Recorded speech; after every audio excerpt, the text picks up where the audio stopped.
Series in Atlanta.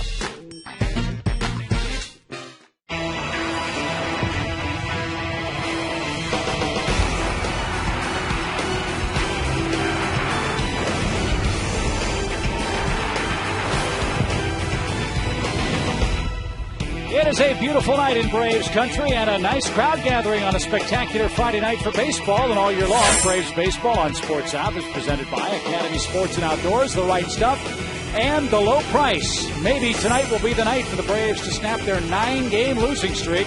They're taking on a club that's having big offensive problems, too. The 8-13 Astros are in town for the first of 3 here in Atlanta. Good evening, everybody, with Joe Simpson, Chip Carey. It's great to be back home, and it's always good partner when Tommy Hanson takes the mound for Atlanta. He's been a guy that's had a lot of bad luck in the last couple of years, too, though, Chip, and including a game in 09 where he got beat 1-0 by the Phillies in a game that was rain shortened. Actually, he was actually in the ball game. They had a rain delay. He had to come out and lost that game 1-0, and then it happened in New York too, the rain shortened loss. But good numbers, 2.14 ERA, only 10 walks, 26 strikeouts. And the thing about Tommy Hanson that you got to like is where he is and how he stacks up with people comparable to him in their first 25 starts in the big leagues. Check it out. Roy Oswalt and Brendan Webb, the only two guys with ERAs better than Tommy Hanson through his first 25. So maybe some of that snake-bitten luck that he's had at times will work out a little better to his advantage tonight against Houston, a team he pitched well against last year. And again, with all due respect to the Astros, they are a major league club, but they are having major offensive problems, dead last in just about every offensive category, and they're without Lance Berkman tonight. Let's see if Big Red Tommy Hanson can get the Braves back in the win column. We'll have the starting lineups and first pitch from Turner Field in just a moment.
Oh, here you go. Hanson, number 1, no rain. Number 2, curveball.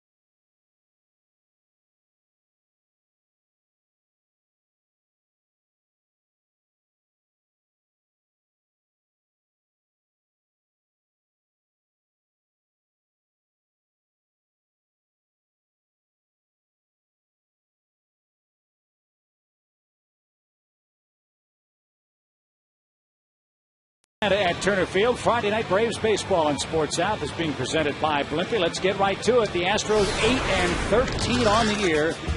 have Michael Bourne, one of the game's rarities nowadays, a terrific leadoff hitter in center field. Then it's Jeff Keppinger, Pedro Feliz third, Carlos Lee wears out the Braves, but he doesn't have a homer yet this year. Jeff Blum is at first base for an injured Lance Berkman. Hunter Pence, J.R. Tolles, Tommy Manzella, and Brett Myers pitches and hits ninth. And Tommy Hanson on the mound for his 5th start. He has one complete game. That was the rain-shortened last start against the Mets when he went 5 innings, walked 2, and struck out 8. An excellent 2.14 ERA. The league hitting just .241 against him. And his 4 keys to pitching success tonight: no rain, please stay away, so Tommy can finish his ball game, and the use of his curveball. He has had an outstanding curveball all 4 starts. Let's hope he's got a good one again tonight. Always good to keep Michael Bourne off the base paths for Houston. One of the game's elite leadoff men, hitting .329 on the year. Second in the league in stolen bases, and behind in the count, 0-1. They got him from the Phillies in a trade that included Brad Lidge a couple of years ago. A lot of people think he might be the fastest guy in baseball, Chip. And he's off to a good start with the bat.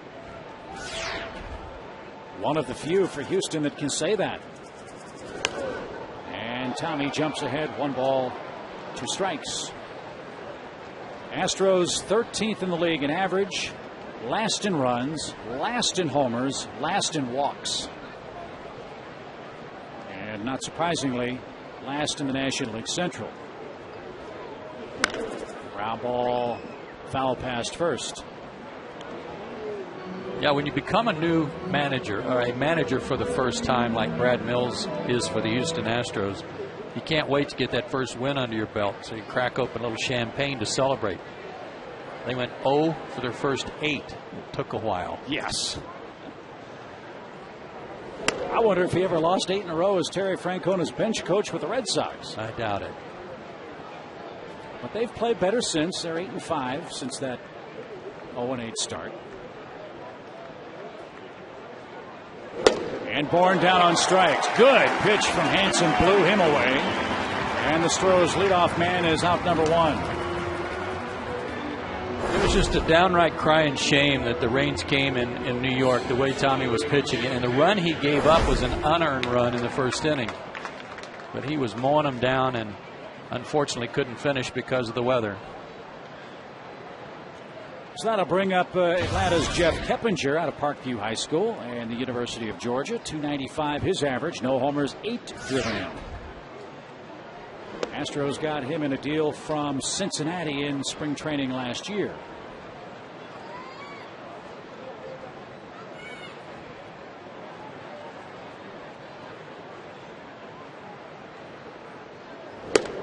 Jeff's one of those guys that he's not spectacular at any one thing, but he's really good in a lot of things and does a lot of things to help your club win.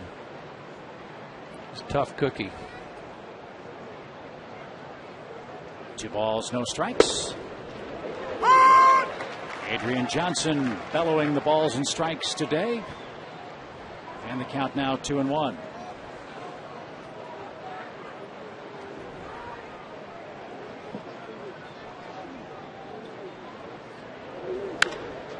Driven toward right, but Jason Hayward hardly had to move a muscle.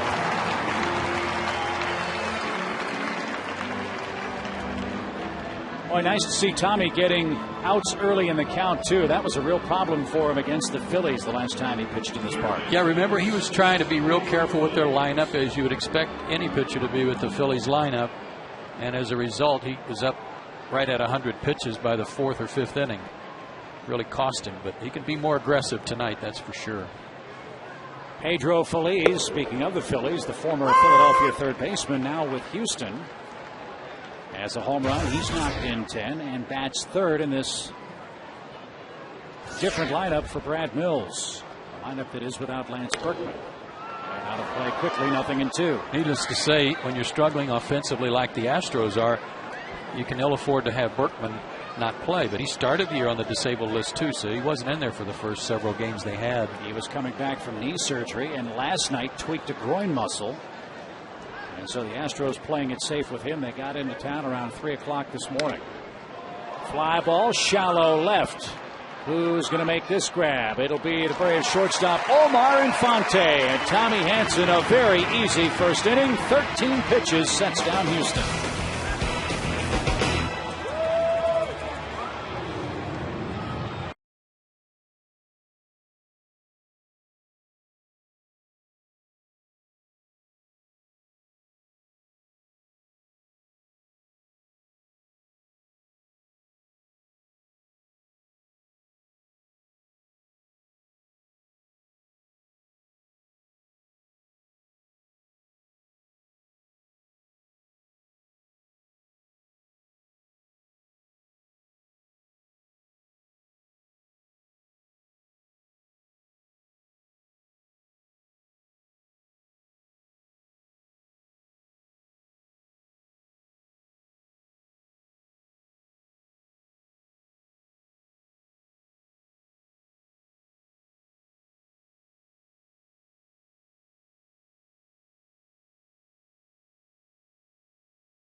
Top of the first. Now the Braves come up for Bobby Cox.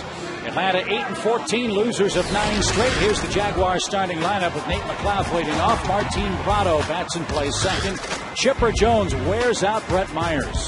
Hopefully that'll continue tonight. Brian McCann behind the plate. Troy Gloss, Jason Hayward, Melky Cabrera, Omar Infante 8th, and Tommy Hanson will pitch in bat 9. Brett Myers is 29 years old, 6'4", 240 out of Jacksonville, Florida. Lifetime 4-9 against Atlanta. Not too much luck. And last year made 2 starts against the Braves, gave up 13 hits and 5 runs in 12 innings while with the Phillies. McLouth, first pitch swinging, drives that ball deep center. Born back, hit the wall! 1 pitch, 1 run, and the Braves have an early lead.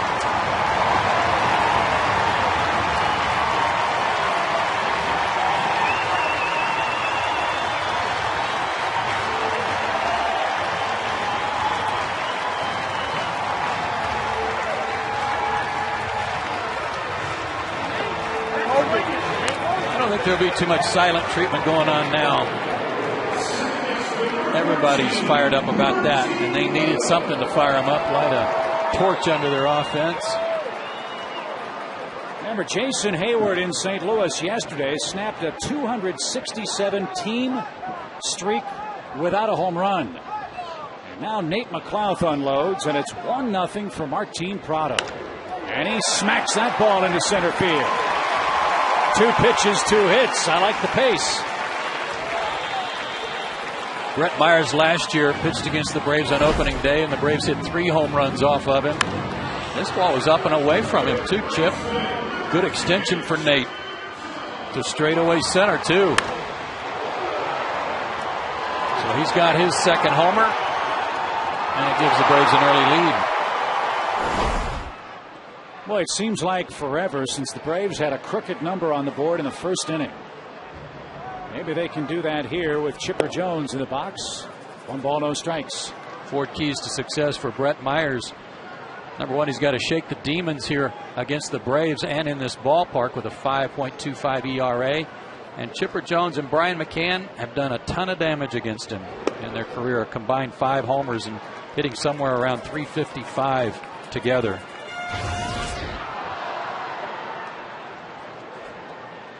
Chipper 12 for 35 against Myers with 3 home runs.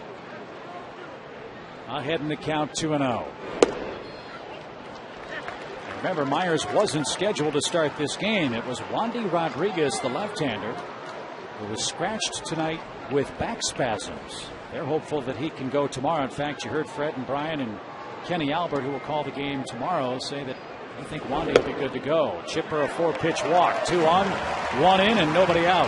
That was something pretty telltale right there as Chipper was about to head to first. The Braves have been on the road so much he was about to flip the bat over toward third base. And remembered that he was at home. Well, don't get used to being at home, fellas. We're only here for 3.5 days. But so far, so good. 2 on, nobody out for Brian McCann. He has 12 lifetime hits against Myers, and 2 of those are homers. Bryant's lost some weight since yesterday. He's trimmed that beard and a little much cleaner face there. Almost didn't recognize him when we were down on the field today. Low and in, 1 ball, 1 strike.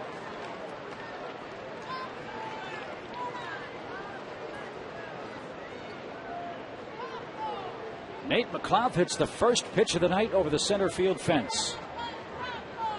Myers in early trouble. Fisted toward third. Funny spin. And a double play. Boy, the base runner's in no man's land on that play. You could see everybody holding to see if Feliz was going to catch that on the fly, and they were able to turn the around the horn twin killer. Looked like Brian's bottom hand slipped off the bat, too, as he was making this swing. So he didn't get much on it. Pretty simple 5-4-3 double play, but part of it was his hand coming off the bat. You can see the bat wound up in his left hand there.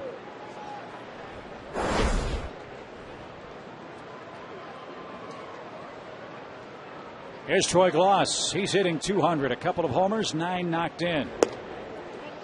Gloss 3 for 12 against Myers, 2 home runs. Seeing a trend here? Coming around. Coming around. He's getting his hits. He and Melky both had, at the tail end of the road trip, had some good at bats. Troy was 5 for 17 for Atlanta on the trip. And now a chance with 2 outs to bring home Martin Prado, who stands at third base.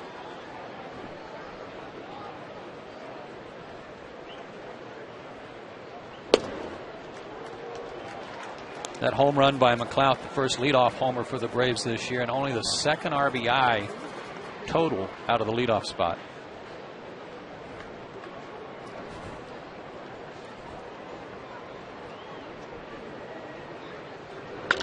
Ground ball at short. Manzella boots it, and he's hurt. That ball popped him right in the face. A tricky hop, and Manzella pays the price. A run will come home, and Atlanta scores its second here in the first inning.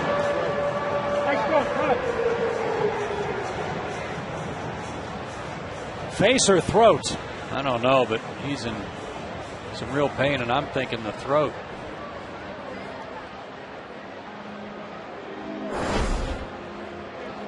Like the ball came up on him, Chip. No, he actually kind of rolled up his glove. I mean, he had his glove real flat to the ground, so when the ball hit his glove, bang, right up into the neck. Yeah. Oh, you think Adam's apple, voice box? Yeah, that was off the heel of his glove. That wasn't a bad hop.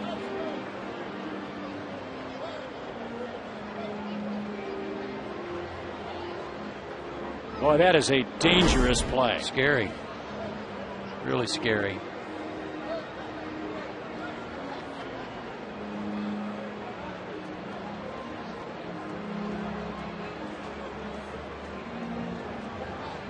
Rex Jones, the assistant athletic trainer for the Astros, out to help Manzella get his bearings.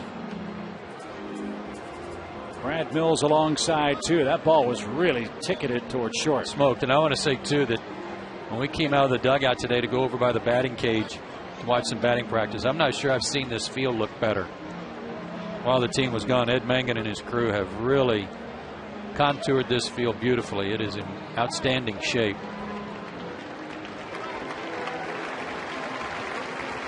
So Manzella appears to be all right. He will stay in the game. He's charged the error.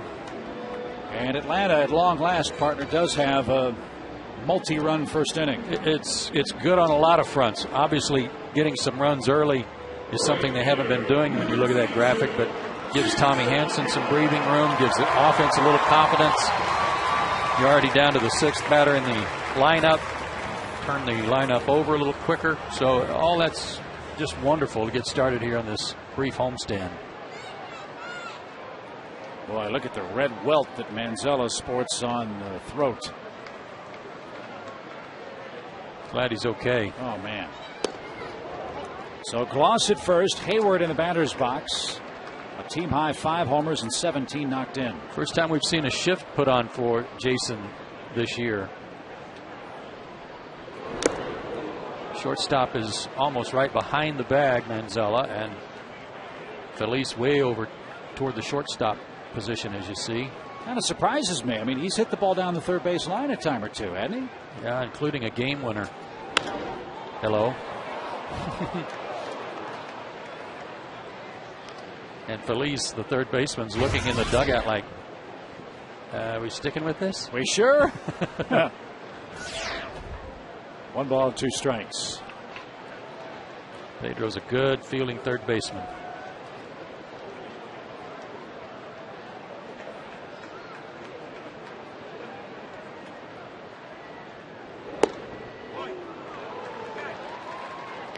And for a young player like Hayward in the batter's box, does the defense give you some clues as to how you're going to be pitched? I would think so. Plus, remember, the Braves and Astros play several times during spring training. They may have picked up something that led to this shift during spring training. Squibbed up the middle. Manzella boots that. Throw to first late. That might be another error. He came in with 3 for the year. He might have 2 in the first inning. And he does. It is an E6, and I can understand how he could be a little gun shy, but he did try to field this to the backhand side and just didn't come up with it cleanly. So take advantage. Teams have been getting some extra outs against Atlanta with the errors they've been making. Maybe the Braves can parlay these errors into another run or two. Melky Cabrera, the batter, may have had the best road trip of any Braves offensive player. He had 8 hits in 26 tries. That's a .308 batting average. Yeah, the only game he didn't get a hit in was yesterday.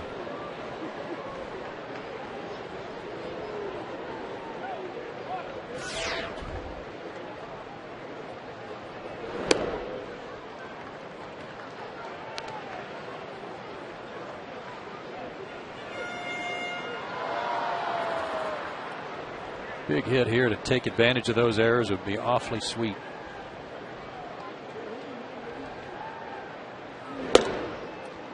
And not a, I mean, the errors aren't his fault, but not an unusual inning for Brett Myers to start a game against Atlanta. I mean, I don't want to say he's snake bitten, but they certainly do seem to have good games against him. 3 balls, no strikes. And another 4-pitch walk. That's second of the inning. He walked Chipper Jones, you might recall, and the Braves have the bases loaded on all of this after 2 outs. And Brett Arnspark, pitching coach, out to talk. And that's something that's been unusual for Brett so far this year. While control had been an issue for him in Philly at times, not this season. He's given up a lot of hits. He's around the plate more. He'd only walked 4 in 26 innings coming in.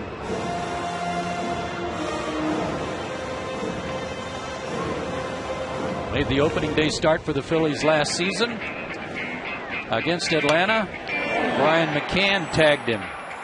Second deck.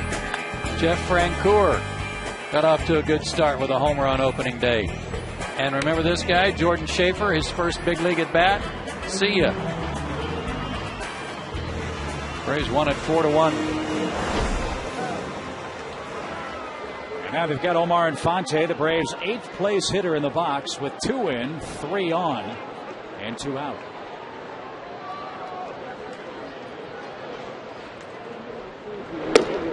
Yunel Escobar still day-to-day with the abductor strain, which is just inside the thigh, up near the groin, and it's something that he's had problems with in the past. They just hope it's a 2 or 3 day thing, but nice to have Omar here and ready to step in.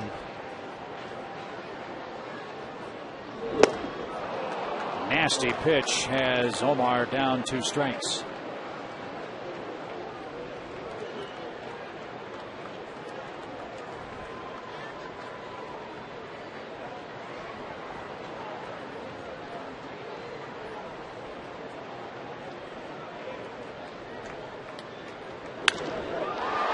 towards second, and on the fly, Jeff Keppinger makes the play, and that retires the side. First pitch of the game, productive for Atlanta. Nate McLouth on a leadoff homer. The first of 2 runs scored for the Braves in the opening inning. We head to the second. It's 2-0 Braves.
In today's Braves broadcast on Sports South, presented in beautiful high definition by H.H. Gregg.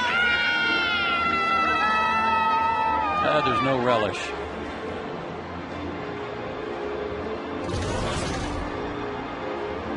Some very enthusiastic Braves fans at the ballpark tonight for Friday night fireworks. And the first pitch of the game led to some fireworks for the Braves. Nate McLouth, a leadoff homer. Love leadoff homers. Yes. It's the opposing pitcher on notice right away. Well, Carlos Lee would love to hit a home run. Shocking to see his numbers on the scoreboard. A guy with his offensive pedigree, a 177 batting average, no homers, and 5 RBIs. There are some guys in the Braves lineup that can relate. Yes. That clipped him on the way by. So Tommy Hanson hits Carlos Lee with a pitched ball, and he'll take first base leading off the second. Not what you want to do with a guy that's scuffling, but it goes to the adage that, you know, if Chipper's in some 0 for 20 or 1 for 15 thing, and teams think, well, okay, let's go after him. Well, not so fast. Yeah. And it's the same way with Carlos Lee, who's got great numbers against the Braves. Last year hit .381 against them.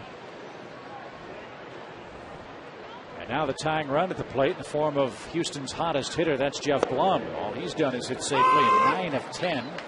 His hit streak snapped last night by the Cincinnati Reds, who just swept Houston. Somebody over there better win and keep pace, try to keep pace with the Cardinals. Well, that was an impressive looking team, wasn't it? They were. Houston enters play today 6.5 games behind the Cardinals. Cardinals have won 5 straight. Cincinnati's won 4 straight. Milwaukee's a team that's puzzling me. They can beat you 20-0, and they can get beat 10-1. They're having bullpen trouble. Trevor Hoffman's had some problems. Yeah, he blew another game yesterday, didn't he, or day before? Jeff Supan's in the bullpen. He was counted on as being a productive starter for them. We'll see Milwaukee at the end of our upcoming road trip. No balls, 2 strikes to Jeff Blum.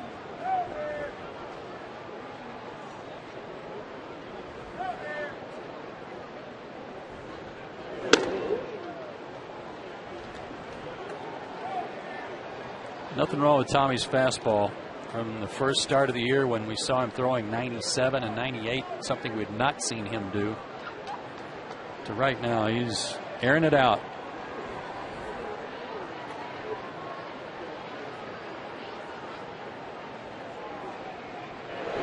There's that breaking ball, and Blum drives that toward right. Hayward tries to deke everyone, then kicks the ball away, and the runners will move up an extra 90 feet. Single E9. So Blum hits safely in 10 of 11, and the Astros are in business. Second and third with nobody out. There was the glove in the air to try to freeze the base runner, but then he looked up just a second too soon here. Watch him. His eyes will look toward second base, and he didn't have the ball in his glove yet. Did you see the look of terror on the face of the ball boy as 6'5", 240-pound Jason Hayward came barreling? Not used to have to run back toward the infield to get away from a ball. Yeah. But good work by him. That happened to the man in the batter's box, Hunter Pence, the other night back in Houston. And he takes a breaking pitch for a strike.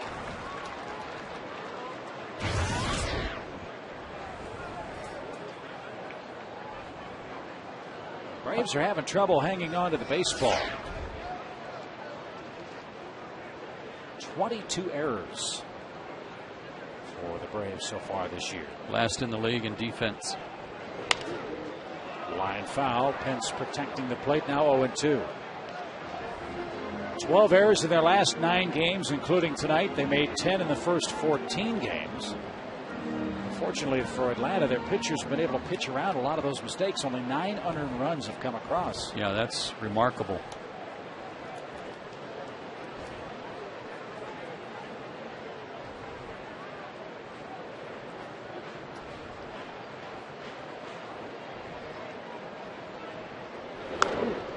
Hunter Pence reminds me of that kid in Little League that at about the age of 10 or 11, he's like a head taller than every other kid in the league, and you're thrilled to have him on your team. And then you get him and you go, gosh, he's a little uncoordinated. He hadn't quite caught up to his growth. And that's the way Hunter Pence strikes me. But then he just does some amazing things, even though it's not real pretty. Like a colt? Very much like a long-legged colt. Chopped off the plate. Chipper leaps and has no play. An infield hit chases home Carlos Lee, and the Astros are on the board.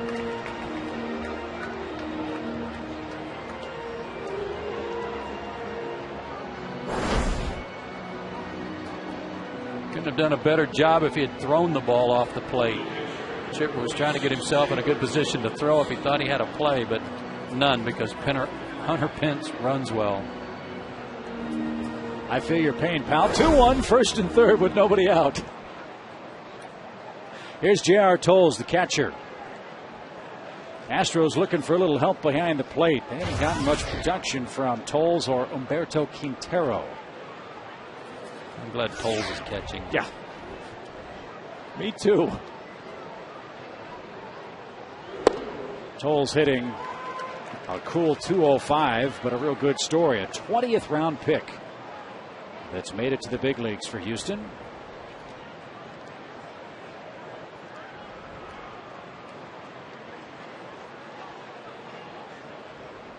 Born and lives in Crosby, Texas. I don't know Crosby, Texas. Have to have Laser Baker look that one up. I'll bet you they have a great Magnolia Blossom Festival. Think?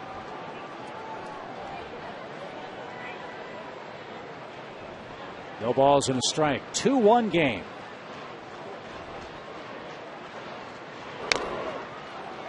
And wouldn't you know it? Two very struggling offensive clubs having trouble scoring 4 runs a game. Already 3 in the books, and it's only the second inning. Right, and helped by errors. Yep. 2 by the Astros, 1 by the Braves. Middle infielders will play for a double play and give up the runner at third, tie the game. Chipper, I'm not so sure. He might come home. 0-2 the count.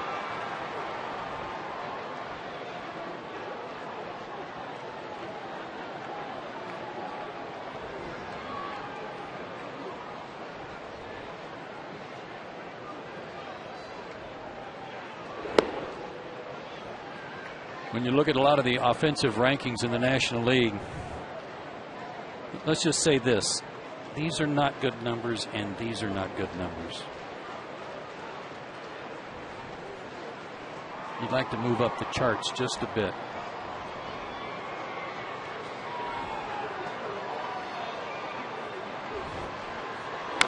Fisted up the middle and a base hit for J.R. Tolles, and it ties this game.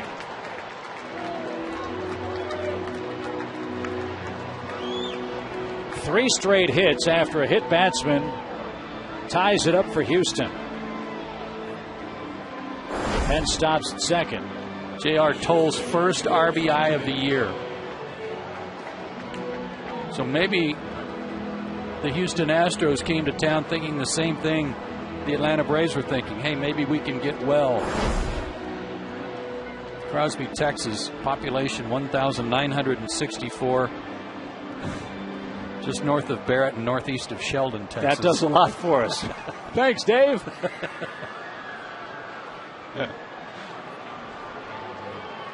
So a 2-2 game. Let's see what Manzella has in store. He's really fortunate to have been able to stay in this game after a ball rolled up his arm and hit him right in the throat.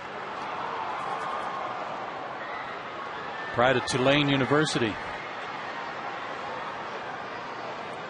Was their student athlete of the year there.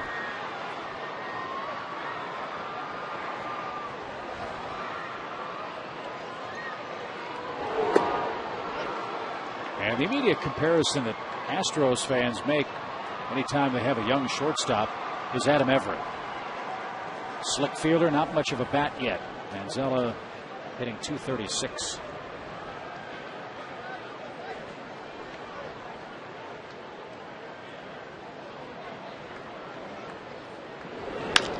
Grounded towards short. Can the Braves get two? There's one. Quick turn.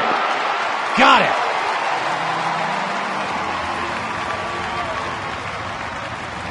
Pence to third, but two out.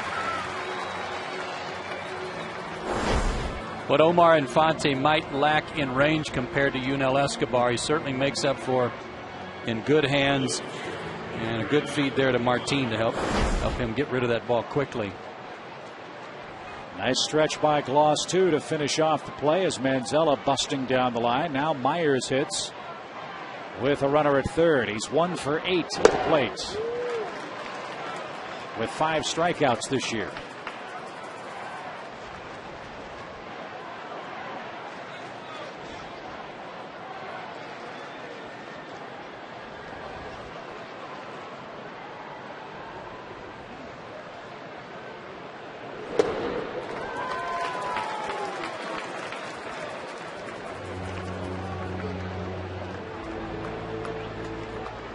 Astros have played a lot of home games. Only 6 road games. They're 3-3 on the road. Yeah, great bulk of their schedule is at home the first 6 weeks of this season.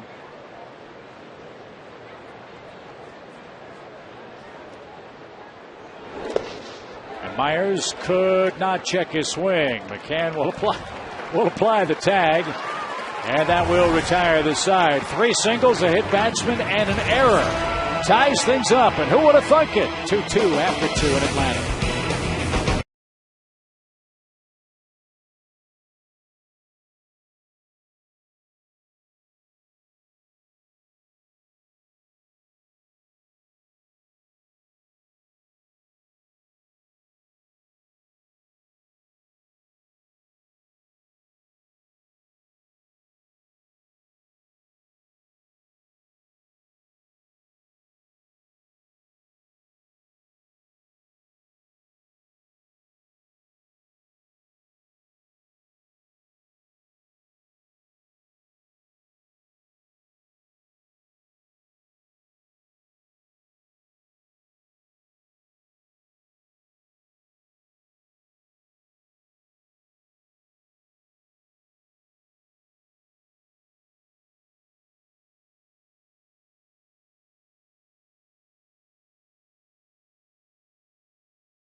Chip and Joe back with you at Turner Field, and here is our Air Trent upcoming schedule for the rest of this very brief Atlanta homestand.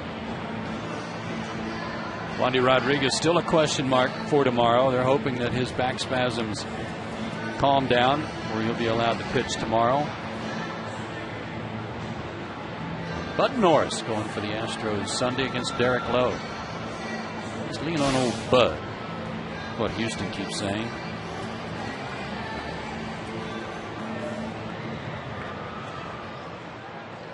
Braves 5-4 at home.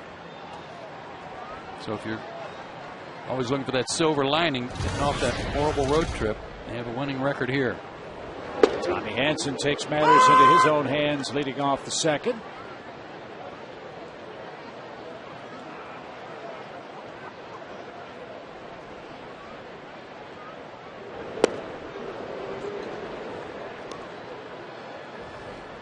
Two errors and a walk after two are out in the first for Atlanta before Omar Infante lined out. That allowed Myers to wiggle out of further trouble. He did give up two in the first.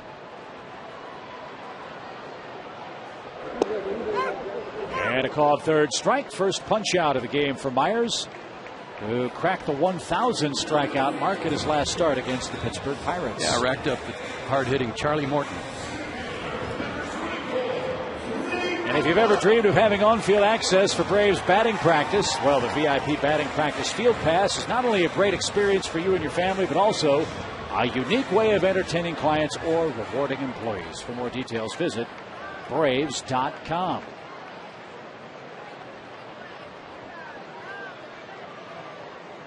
Here's Nate McLouth. First pitch of the game left the ballpark. Thinking about that the other day. Remember when Johnny Venters pitched? His first major league strikeout was also an opposing pitcher. But he'll be able to tell his grandchildren, yeah, I struck out a pitcher who threw a no-hitter against us that day, Ubaldo Jimenez. So I guess what I'm saying is don't knock Charlie Morton, for crying out loud. No, I said before the game, though, talking about his 1,000th strikeout, Myers. McLouth tries to bunt, and it's a beauty. How about that? Plays long ball, then small ball, and is 2 for 2. It's funny, just a couple of nights ago, Chip, you and I were talking about how we don't see Nate even attempt to bunt enough, whether he's leading off or batting eighth or whatever. And since then, we've seen him try twice. One that was fouled off, and this one is just absolutely perfect for a base hit. What more do you want from your leadoff man than a guy who can hit it over the fence and drop down a bunt if he needs to? Is that a lost art? I'm not saying, I wouldn't say that aspect of it is. I think the ability just to put down a simple sacrifice bunt has become a lost art. I think teams are working on it more, and it's getting better, but last 2 or 3 years, the bunting skills have been awful for all teams. Martin Prado, the batter, with a quick strike. He singled and scored the second Braves run. Let's see if Atlanta thinks about running with McLouth. No sign there. 1 ball, 1 strike. Well, it's good to see Nate doing what he's doing at the top of the order. I know we've talked about this a lot. Where have all the leadoff men gone in Major League Baseball? Well, it's interesting, too, that having talked about that we see Michael Bourne here with Houston having such a good year. He's one of the few guys that might skew the numbers a little bit, because the .327 on base percentage this season for leadoff men is the lowest in the major since '78, and they're averaging less than almost a half run a game, and that's the lowest since '92. And that's the guy you want on base to get around to score. Fouled back into the seats by Martin Prado. 1 ball, 2 strikes. We all know how the pendulum of the game of baseball changed from the speed teams like the Cardinals in the 80s to everybody in the 90s and beyond having 1 through 8 slugging home runs. Draw your own conclusions as to why that is. As McLouth runs, the pitch low, the Tolles throw is high, and Nate McLouth has his first stolen base of the year. Woohoo! But do you think the game's pendulum is starting to swing back to where there's a happy balance between manufacturing runs and mashing runs? Yeah, I think it definitely has. With the steroid era behind us, hopefully there's not going to be 60 and 70 home runs hit in a season. So you better figure out other ways to score. And I'm just thrilled to see Nate running. Ground ball towards short. Manzella happy to be able to field the ball cleanly. And Prado's the second out. Chipper's in the batter's box.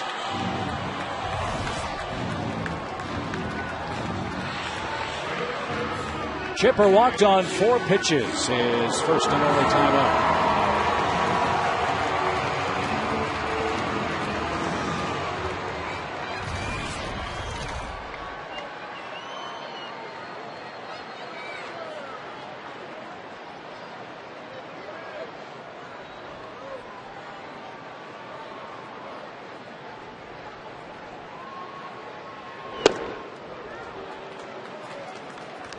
One ball, no strikes.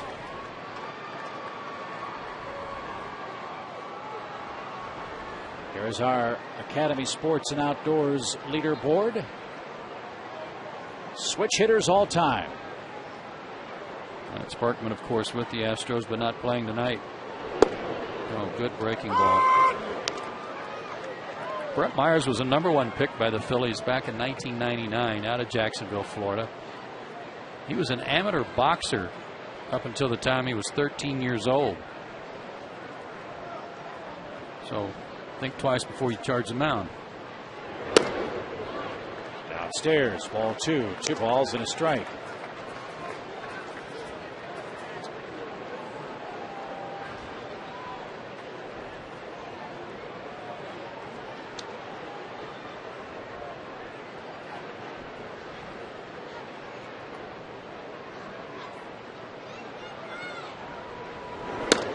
How do you rate the arms of the Astros outfield? Hunter Pence, again, he's a little bit of a praying mantis out there in right field. I like that description better than the Colt. Yeah, but he has an unorthodox throwing motion, but he's got a good arm. Michael Bourne is average. Carlos Lee, not bad for a left fielder.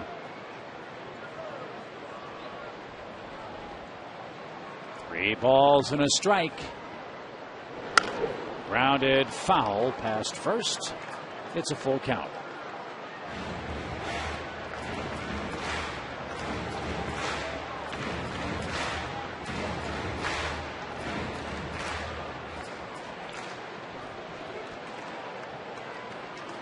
Sounds kind of like I'm making fun in a way of Hunter Pence, and I don't really want that to come out that way at all. He's just a little unorthodox in his movements from a baseball player standpoint. High towering fly ball into right center field. And Michael Bourne camps out, and that retires the side. Nate McLouth is 2 for 2, and that's our score. 2-2. Third inning.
Brought to you in part by your local Ford dealers, by AT&T, and by Geico.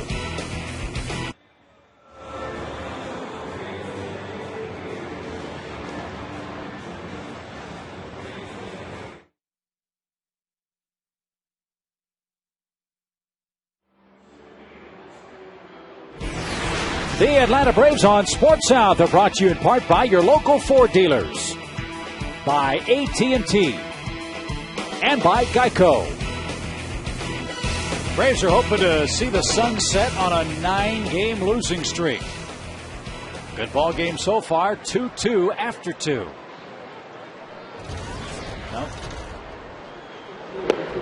Nope. Here's a long way to October, someone once said. 1 ball, no strikes to Michael Bourne. This guy's a real good-looking player. Led the league in steals last year with 61 of them.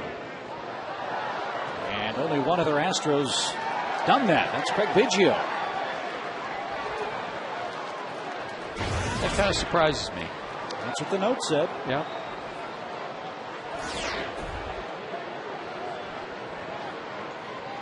Chipper in on the grass. And there's that curveball you were calling for Tommy Hanson tonight. It's a good one.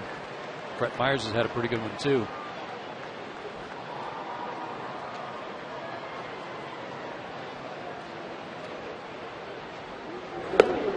Over the inside corner, and Bourne is caught looking. Second strikeout for him. Third in the game for Tommy Hanson. Tommy needs put that last inning behind him that started when he hit Carlos Lee with that pitch. Get back on track, start mowing down some Astros hitters, and knowing that your offense has had success in the past against Brett Myers, and they're certainly capable of doing it again.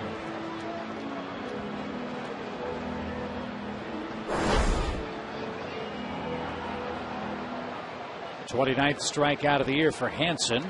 First quick out here in the third for Jeff Keppinger.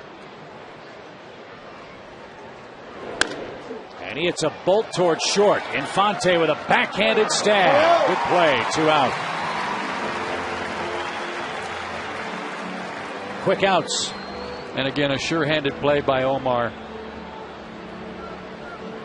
Well, if you expect these Astros to take a lot of pitches, you'll be sorely disappointed. This is a club that's walked only 38 times as a team in their first 21 games. Last in the league in walks. But they also don't strike out much. They are second in the league in fewest strikeouts. And here is one of those men that hasn't walked yet. Pedro Feliz. He popped out to deep short to end the first inning.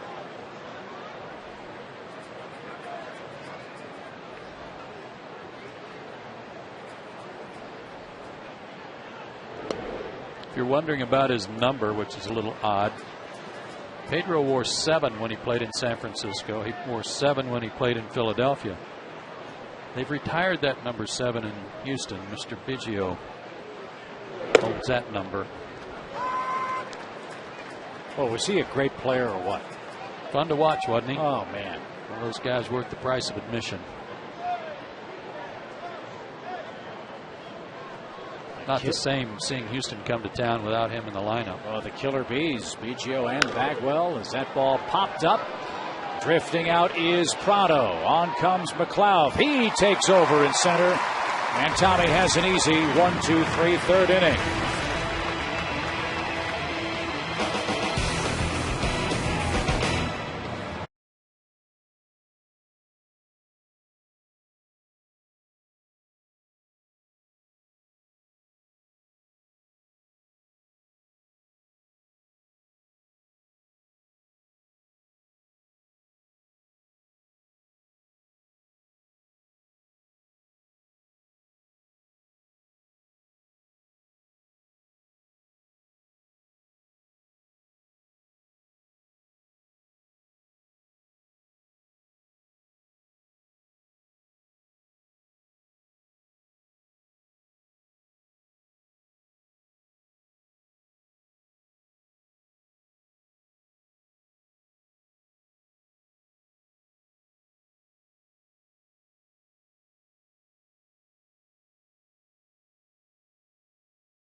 And Troy Gloss and Jason Hayward are coming up. And now it's time for a money and energy-saving bright idea from Georgia Power. Caulk and weather strip around windows and doors to save money and energy. Go to GeorgiaPower.com for more energy-saving tips. Georgia Power, a Southern company.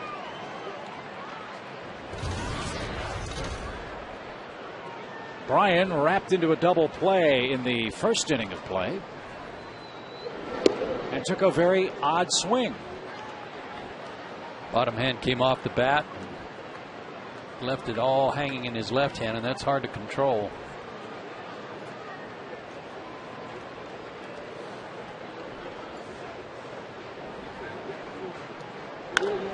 Look out. That one scatters his mates at the end of the Braves dugout.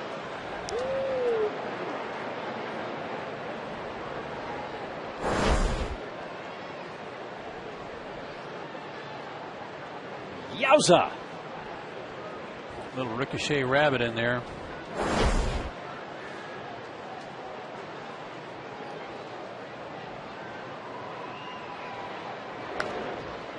Trying his best to keep the ball in on Bryan's hands, that's for sure.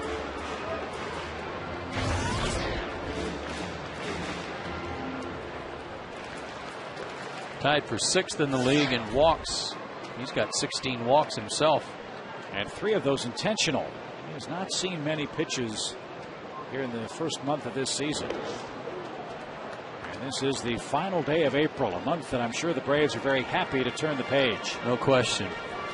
But I would say, just off the top of my head, that Brian McCann and Troy Gloss have had more pitches called on them on the corners that were borderline pitches than any other guy in the lineup. They've had to hit behind in the count more than most because of that. 2-2. In the air toward left, but Carlos Lee is there, 1 out.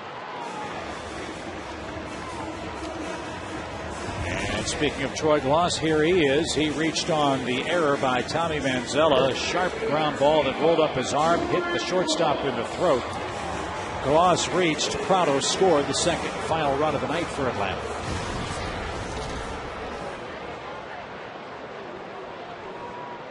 I realize batting practice is batting practice, and you're hitting off coaches, so you expect to see the ball hit hard. But what's really something that gets your attention is like that ball that he hit at Manzella, where you're watching batting practice and there's nobody in the way of those ground balls. They're hitting the ball so hard, and the infielders are expected to make those plays. And if you ask Major League infielders when they come to Atlanta, they will tell you this is as fast an infield as there is in the National League. And that one just seemed, it may have come up a little bit, but it really hit off the heel of his glove and then ricocheted right up into his throat.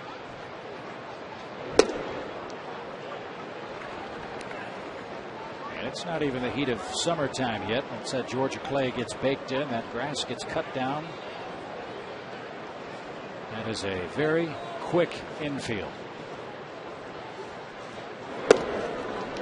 That's his best pitch tonight, is his curveball. He's been able to throw it for strikes when he wants to. His fastball he's been trying to turn it over a little bit and sink it down and into the right-handed hitters, but he hasn't been able to make it look like a strike coming in, so they're laying off it. 52nd pitch of the game for Myers, who's been pretty durable. He's gone 6 in every start this year for Houston. That's an impressive number for them. You know, they were a little short-handed in the starting rotation at the start of the year. I mean, in the offseason. He was signed as a free agent just to a 1-year contract, but there is a mutual option for next year between Brett and the Astros. And Gloss straightened up with a tight fastball. He'll take first. Third walk of the game for Myers, and Jason Hayward will bat.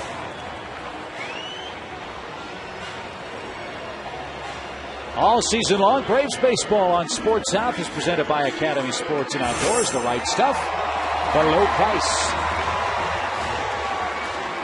The runner at first. Let's see how dramatically Houston shifts, if they shift at all.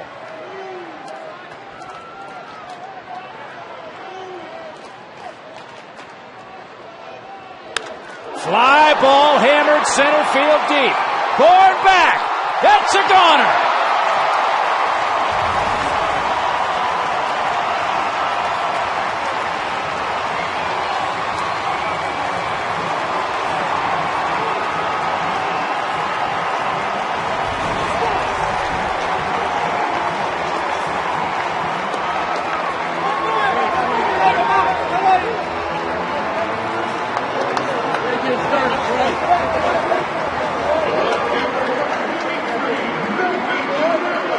Guess what, Chip? He went up there taking the first pitch this time, was he? How about that? 6 homers, 19 RBIs, and the Braves are back in front. And another shot. This one off the bat of Melky Cabrera, and all of a sudden you just get a sense that the Braves are all of a sudden a very confident offensive bunch. Fastball out away from him. Brett Myers knew it was a problem. And it was. Kid can hit him out of the ballpark in any place. And, you know, the Braves offer that opportunity for fans to come and watch batting practice down on the field. You're missing out if you don't take advantage of that. Just to come in and watch this kid hit. Because you see a lot of that. And I love how he runs the bases after a homer. That's awesome. Old school. Here's Infante, first to throw 2 first. Sorry, Chip. There's no way you can call it a trot. No. It's not a home run trot. 407 feet to tail the tape on that one. But, folks, if you're going to come to the ballpark early and watch batting practice, or if you're going to sit in the first couple of rows in the outfield, as the runner at first goes, swing and a miss, the Toles throw is in time. Ball and base runner arrive at the same time, and Melky Cabrera is thrown out. He disagrees. Toles just kind of dropped that one right in Melky's lap as he was sliding. And the tag was very high. Tag was up above his belt on the abdomen. I think his legs got in there before the tag was applied.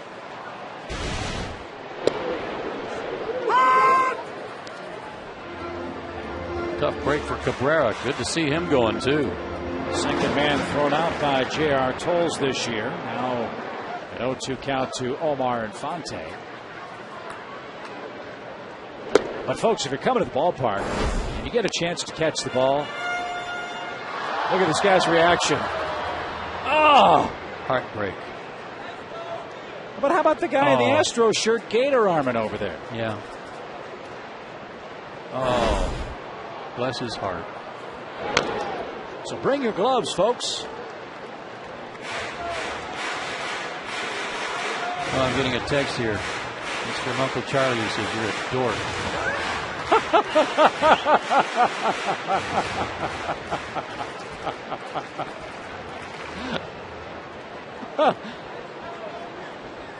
That was Joe, by the way. 1 ball, 2 strikes with 2 outs. And strike 3 over the outside corner. Retires the side. A walk and a mammoth blast from Jason Hayward on the first pitch he sees in the 3rd inning. And just like that, the Braves are back out in front of Brett Myers and the Astros. It's a 4-2 Braves game.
A 4-2 lead now as we've completed 3 at Turner Field with Joe Simpson, Chip Carey with you tonight.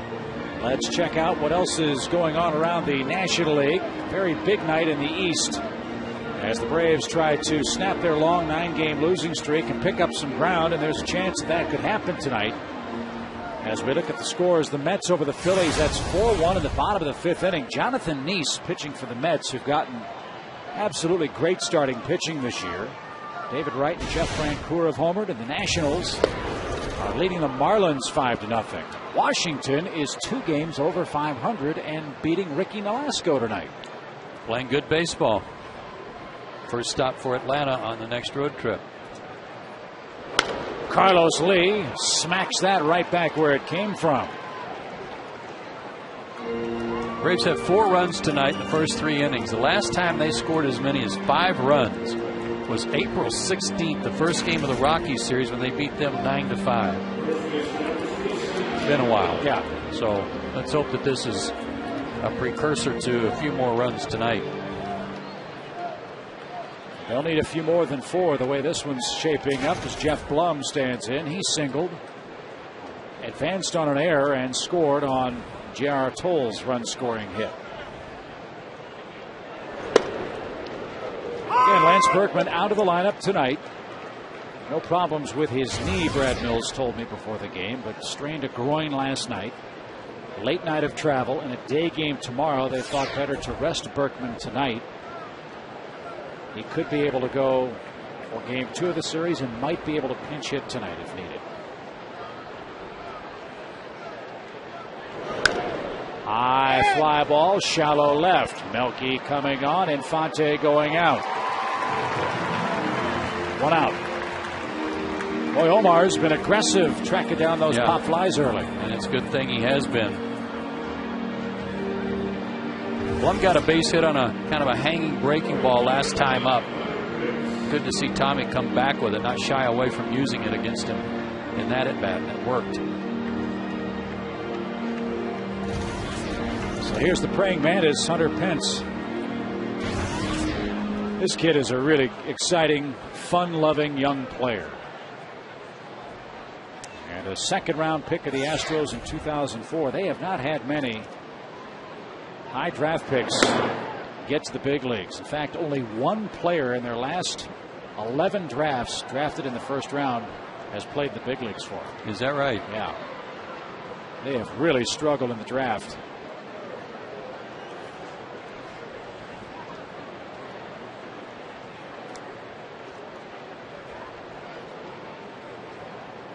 And that player, a man that's always going to live in infamy among Braves fans, Chris Burke. Sure. He was the 10th pick in 2001.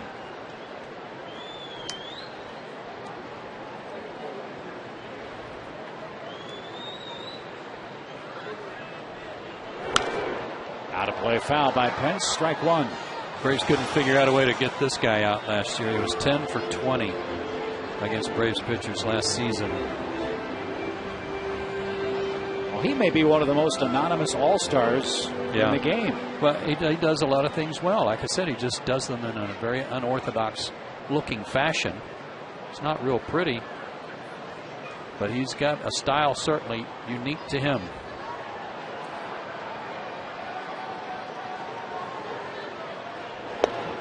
He has a real rigid, stiff-looking stance.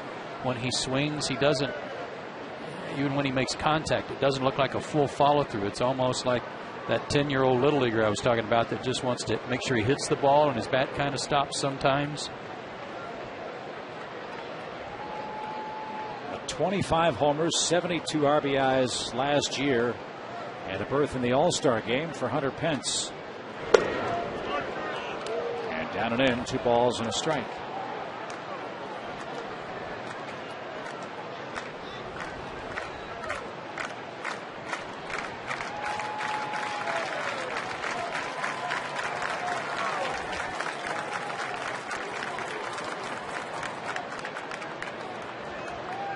Rare to see a kid choke up on the bat anymore. Pence does that here. Now faces a 2-2 count. He's been in double digits in stolen bases each of the last 3 years, too. He's a good example, too, of a guy who had good numbers in the minor leagues, came to the big leagues with Houston in 2007, played in a little over 100 games and hit 322. Okay, then the league finds out a few things about you and how to pitch you, and you got to make those constant adjustments. And his averages have went down to 269, back up to 282 last year. There's the breaking ball from Tommy Hanson. Boy, was that a good pitch. His 4th strikeout, and Lee still at first, and 2 men are down. Sometimes it's hard to tell with Tommy's slider and versus a curveball which one it is. That one was definitely the curveball because it's going 12-6. And as much as we talk about a John Smoltz type slider that he possesses, which is outstanding, that curveball is terrific too. So 2 quick outs. J.R. Tolles the hitter. Hanson trying to keep momentum in the Braves dugout, leading 4-2. Looking for his 2nd win here in 2010.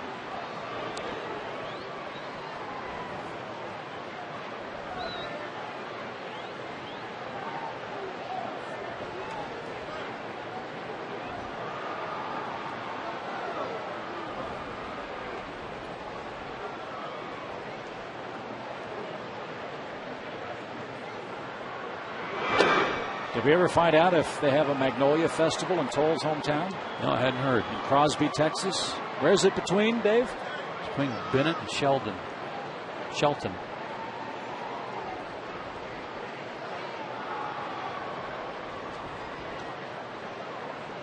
6'2", 192 pounds. He's put on some weight. Yeah. Because he came up. He was rail thin. Justin Richard Tolles. You know, they had a guy a few years back named J.R. It wasn't too bad, too. Yeah, but he was a pitcher. J.R. Richard. Talk about a guy who, were it not for a stroke that cut his career, well, basically ended his career, but he tried to pitch after that, but with no success. But were it not for that, man, oh man, was he on pace for a Hall of Fame career. Did they have Nolan Ryan on the same team as J.R. Richard during that? Yeah, I think so. And what an advantage it was for the Astros to play in the Astrodome. You come in there and it was so dark and gloomy. Could you even see the ball? Well, they didn't have a staff of guys that were sinker ball pitchers because of the AstroTurf. They had some power guys, and just basically if you hit the ball in the air, they were happy with that because it wasn't going anywhere. Big giant outfield in Houston. 2 balls, 2 strikes to Tolles. And that one popped up into shallow center. Who wants it? Nate McLouth. How fitting is that? A perfect night at the plate for Nate McLouth, and he's due up second. He's 2 for 2. He's homered. He's bunted, and he's stolen a base. Can his perfect night continue? We'll find out in just a moment.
By Blimpie, by the Georgia Lottery, by the Home Depot, and by Dodge.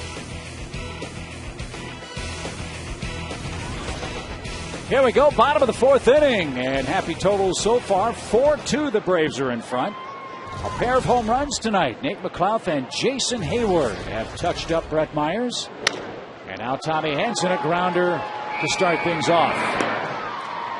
And Myers needs an easy inning, one pitch and one out. Here's our Georgia Lottery hitting the jackpot. Good to see the leadoff spot productive tonight. Absolutely. Nate hit the first pitch of the ball game for Brett Myers over the center field fence. Dropped down a bunt his last time up for a base hit. Stole second. And how about that? His first two-hit game of the season. He's well on his way. He was 2 for 19 on the whole road trip. And with a 2-for-2 start tonight, has put 31 points on his batting average. He's not happy with a 179, but that's a whole lot better than 148 or less.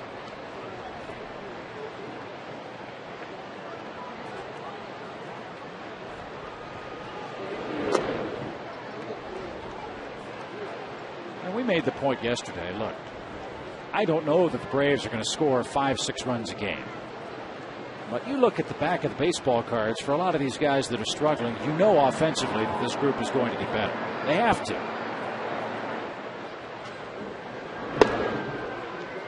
That's definitely true about guys that have been in the league 3 or 4 years, that have established themselves, and you know what to expect from them. That may not be the case from some of the younger players like Jason Hayward. You're not quite sure yet. You have high hopes, and you certainly get impressed every time you see him do something like he did tonight. Which was hit a 2-run homer over the center field fence. But let's make no mistake about it. There's been absolutely no complaint about the effort or the extra work or the preparation. The results haven't been there. That's right.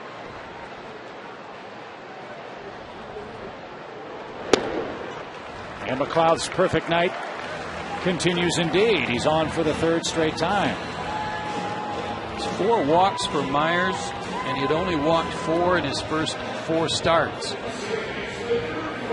So there's something about the Braves, there's something about this ballpark that just don't go well for Brett Myers. And that's okay with Atlanta. He's got a man aboard, 1 out for Prano. Martin has singled and scored tonight.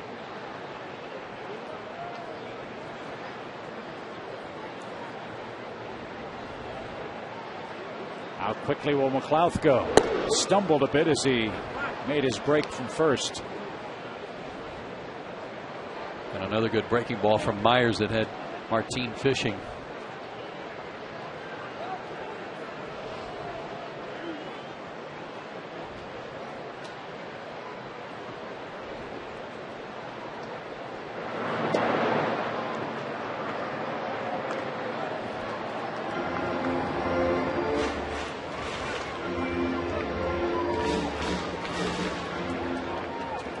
Big hole for Martin on the right side. As you know, very good at going to right field. Target's out there. But what's good about that curveball, that breaking ball, is that he threw it in into a certain spot that made Martin think that it was going to be a strike. And then it became a ball off the plate. If you throw it too far off the corner, the hitter's not going to offer at it to begin with.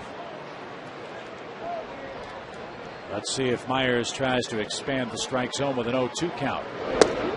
Didn't have to. That caught the outside corner, a fastball. Pretty impressive sequence from Brett Myers there, huh? I think his best of the night. Getting Martin behind in the count with breaking balls, and then threw a little backup fastball. Had Martin looking for another hook, perhaps another slider, and just a good job of slicing and dicing there by Brett Myers to a hot hitter. Chipper, the hitter. He's walked and popped out. Boy, Myers hasn't thrown him many strikes tonight. And not surprising, Chipper came in 12 for 35 lifetime against him. That's a .343 batting average.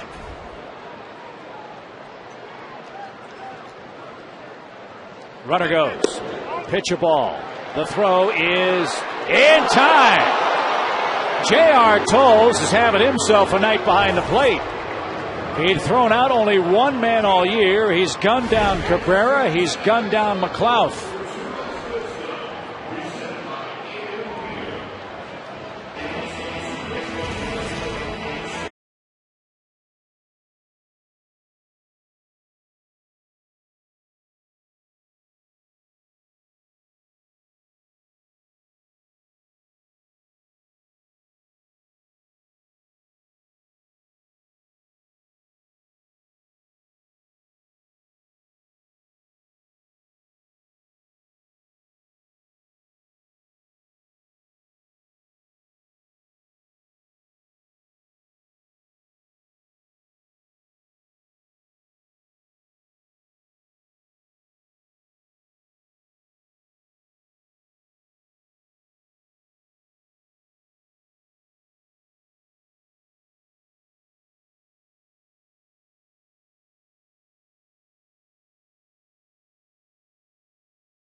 Baseball on Sports South, presented by Blimpie. And a good start to this brief three-game series with Houston. Braves have a 4-2 advantage. And Tommy Manzella quickly down a strike to Tommy Hanson, who's looked good again tonight. Tommy has 4 strikeouts. He has allowed 4 hits. No walks so far in the game. One-hit batsman that hurt him. Yep. Getting the second inning started when they got their 2 runs. And that was just one that caught the shirt of Carlos Lee. There's a good slider.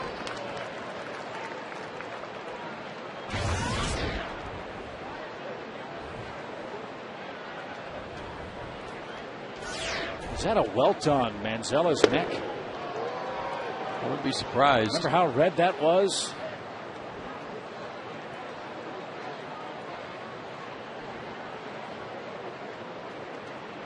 Looks like it.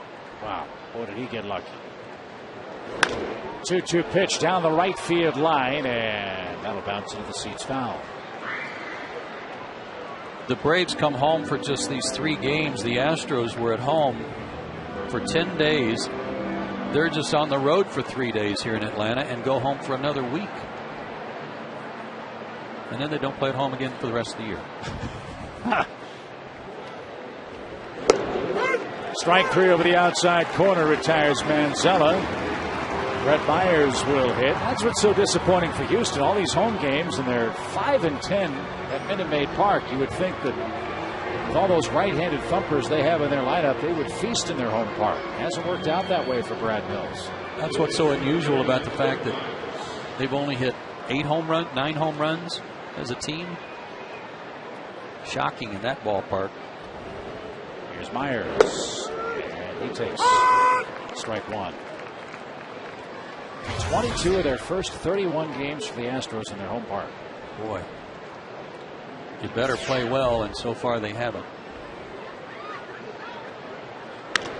Line to second. 2 are out. Special day in baseball history today.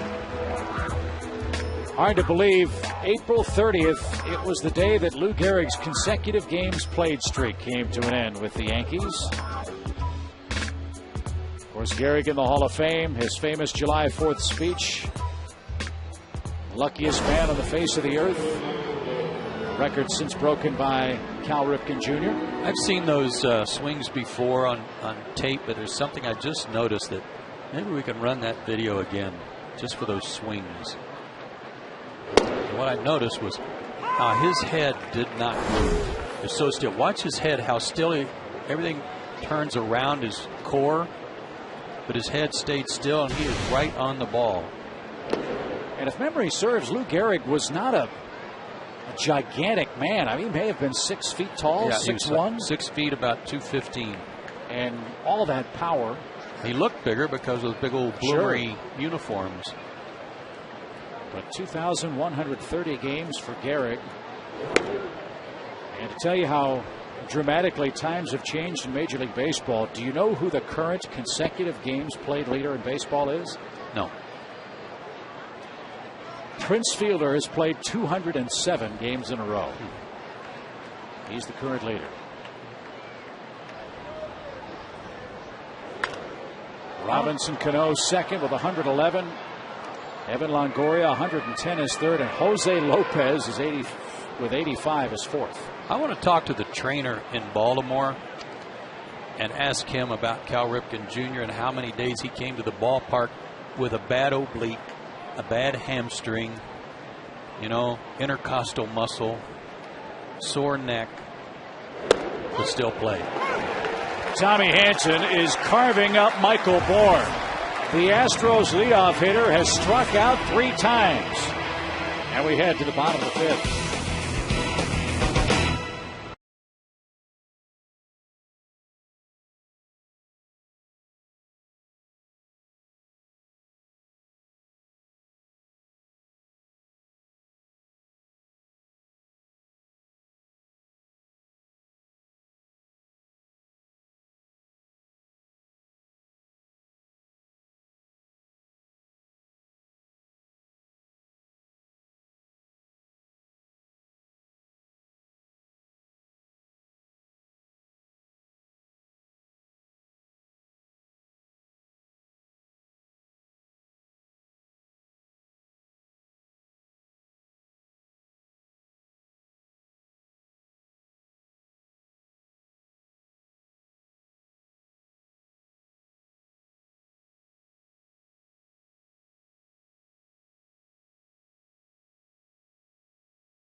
Blimpie game summary. Outstanding pitching from Tommy Hanson. The Braves have played long ball with Houston tonight.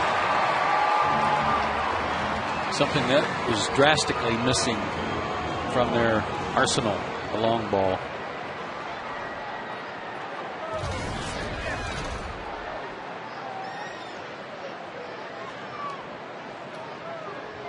Here's Chipper Jones. He was in the batter's box when Nate McLouth was retired trying to steal a base. Good news for Hawks fans out there. They're up 15 points going to the 4th quarter up in Milwaukee. That's good. Both the baseball team and the basketball team trying to put an end to a streak where no professional team in Atlanta has won since a week ago Tuesday. That's not good. No. Not when it's playoff time in basketball, for sure.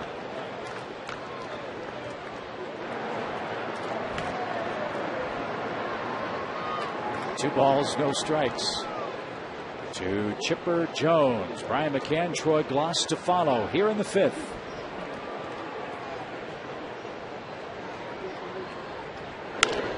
Grounded toward first, but foul. And we'll do it again.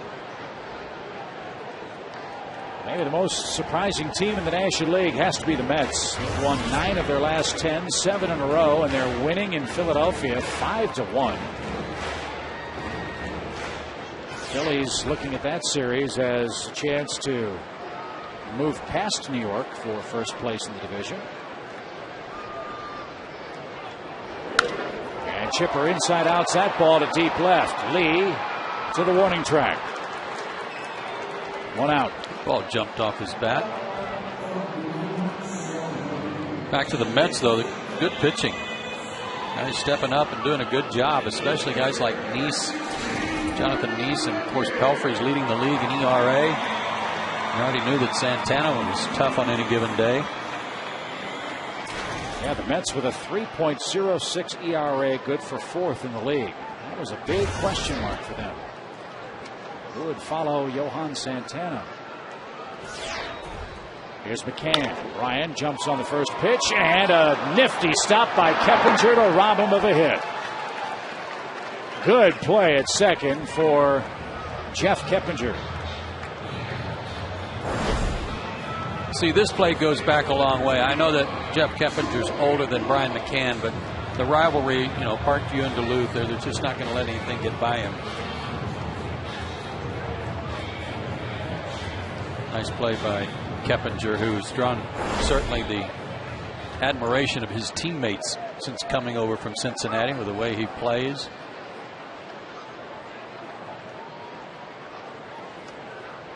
Troy Gloss hits. Geico quote of the day from Lance Berkman about Keppinger. He's a throwback. He's a baseball player. You look at the guy, and he's not a big guy. He's not overly fast. Doesn't have the greatest arm in the world, but he's a baseball player and a great baseball player. That's high praise from Berkman. Gloss rolls out. Myers has an easy 5th. Middle of the order. Speak of the devil, Keppinger will lead off the 6th for Houston. Braves in front by a 4-2 score.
TU Verse by McDonald's and by Georgia Power. We welcome you back to Turner Field in Atlanta with my partner Joe Simpson. I'm Chip Carey. Good start tonight. It is a 4-2 Braves advantage with Keppinger, Feliz, and Lee coming up. Boy, Tommy Hansen has done a terrific job retiring the first 3 hitters on Brad Mills' lineup card. Bourne, Keppinger, and Feliz are a combined 0 for 7 with 3 strikeouts. And he has set down 10 of the last 11. Only Carlos Lee's single has interrupted that string.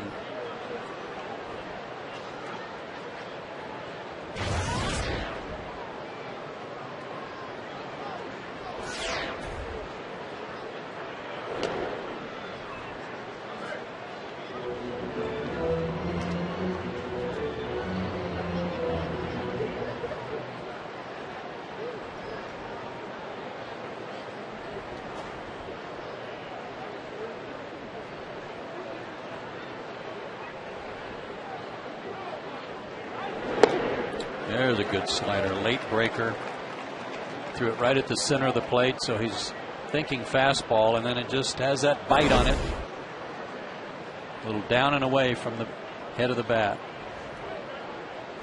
That's the John Smoltz slider.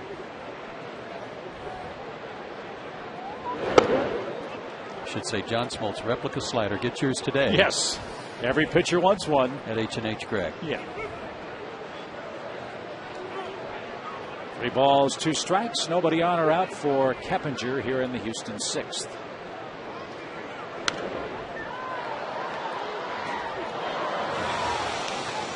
.95 on that fastball. One of his best of the night.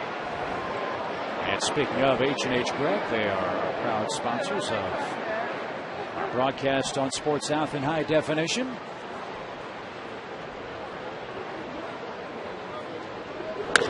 A fly ball to center, chases McLouth back. That was a perfect example of what is the hardest ball to read for a center fielder. That ball that takes off at you, but you're not quite sure if it's hit over your head or in front of you. And Nate's first move was just to turn sideways to decide if he needed to cross over, use a crossover step to go forward or backward. And it gave him that split second to read the ball and make the play.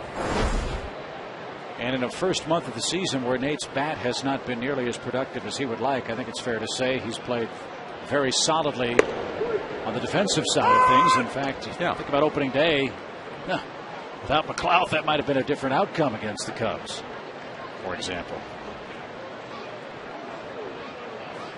So he's had a good night tonight. Pedro Feliz hasn't for his first hit. He's 0 for 2 and has popped out twice. It's awfully hard to go to the field and block out your struggles at the plate when you're really going bad. It's hard to put your mind on your business defensively, especially in the outfield, because you're farther from the action. You don't get as much business, let's say, and your mind can wander, and you start thinking about the last at bat or the last week of at bats where you've had a hard time, and you just can't let that creep in, but it does. Bouncing ball toward third. Chipper's got that. 8 in a row retired by Hansen. And visit the Braves clubhouse store at CNN Center from now through the end of May for a chance to win one of 4 $500 shopping sprees. For complete rules and the largest selections of Braves merchandise anywhere, visit the Braves clubhouse store at CNN Center or call 404-523-5854.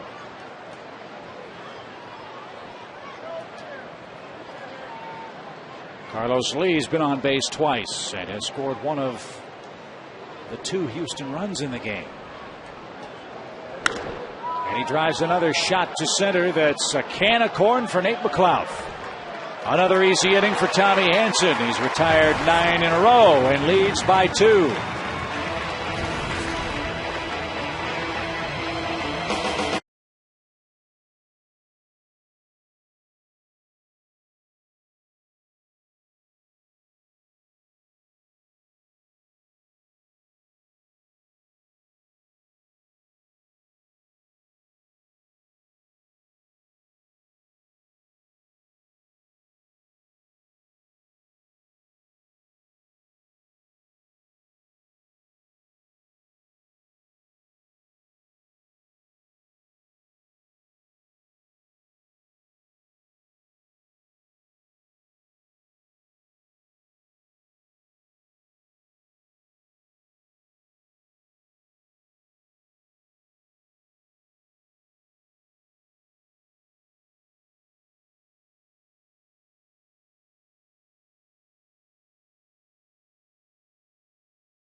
He's disgraced.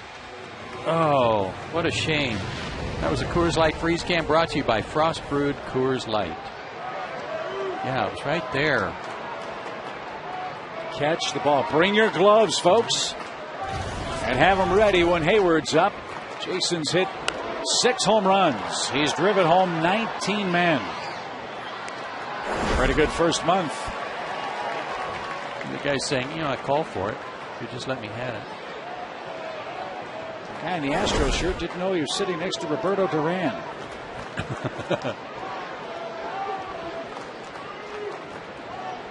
No shift now for Houston as Hayward takes a high strike. It's 0-2.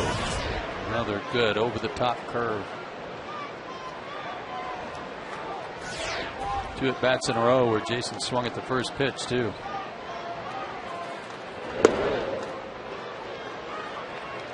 That is a fine line, is it not? Passive and aggressive, especially Yes. for a rookie. Yes, it is. Patience and over aggressive. I mean, it's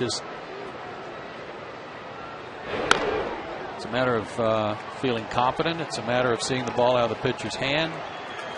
He has had the patience to at least see a pitch from every one of these new pitchers he's facing. But maybe he saw Brett Myers in spring training and feels like I've got a better handle on this guy. Good changeup. Wow. His off-speed stuff has been excellent tonight. And that's his 4th strikeout. Myers now has retired 5 straight. Well, he's had to have that because he can't locate his fastball. He can't throw a strike with his number 1. That is just a beautiful changeup. And made Jason mad at himself for offering. Remember, Myers wasn't supposed to pitch until tomorrow, but Wandy Rodriguez came up with a bad back. So Myers pressed into duty tonight. Rodriguez could start game 2 tomorrow. That'll be on Big Fox.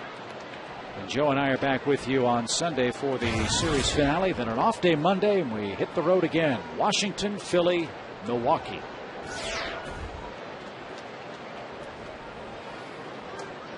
The Astros have an interesting patch on their uniform, and it's also on the front of their media guide, celebrating their 45th anniversary.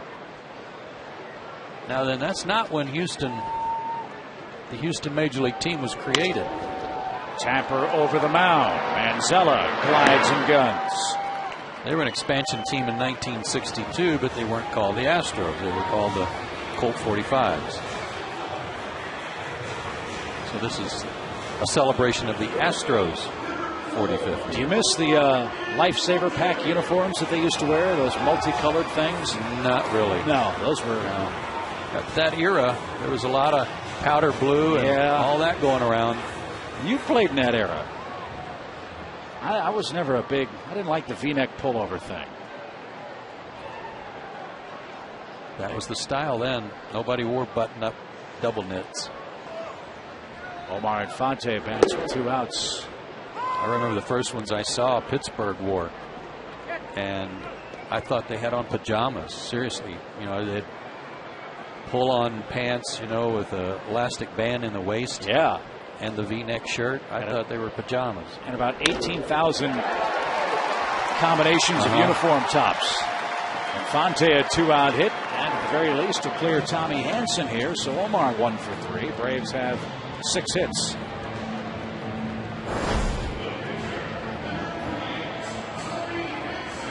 Brett Myers mad because one of the few breaking balls he's missed with tonight. He hung that one, and Omar made him pay for it.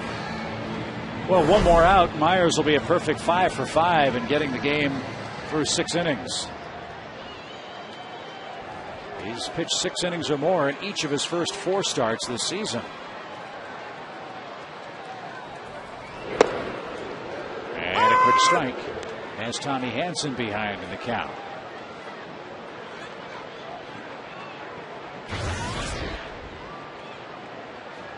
Timely hitting, good pitching, the recipe for a 4-2 Braves lead.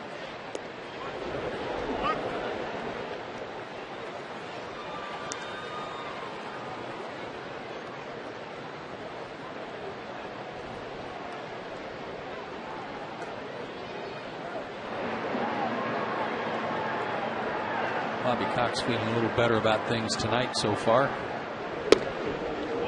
I think he's a lot more excited than that shot indicated. Yeah, but a few more runs make him feel a little better.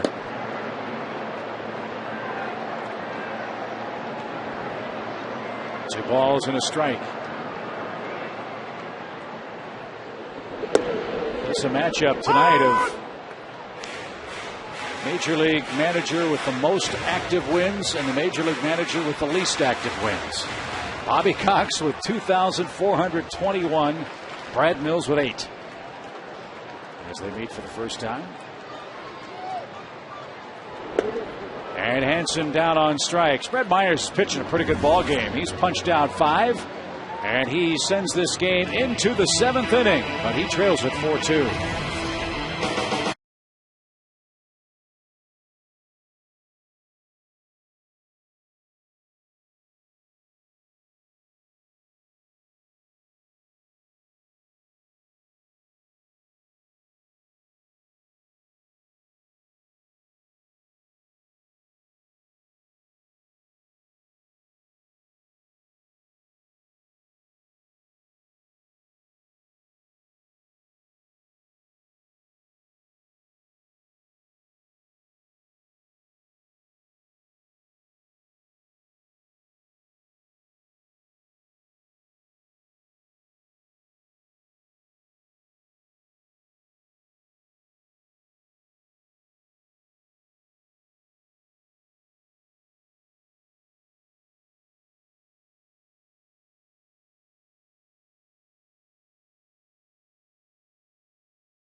Braves trying to snap their 9-game losing streak. It's a 4-2 score, and we invite you to purchase a Braves Flex plan and choose only the games you want. And if your schedule changes, you can exchange those tickets for a different game. To order, call 404-577-9100 or buy them online at braves.com/tickets.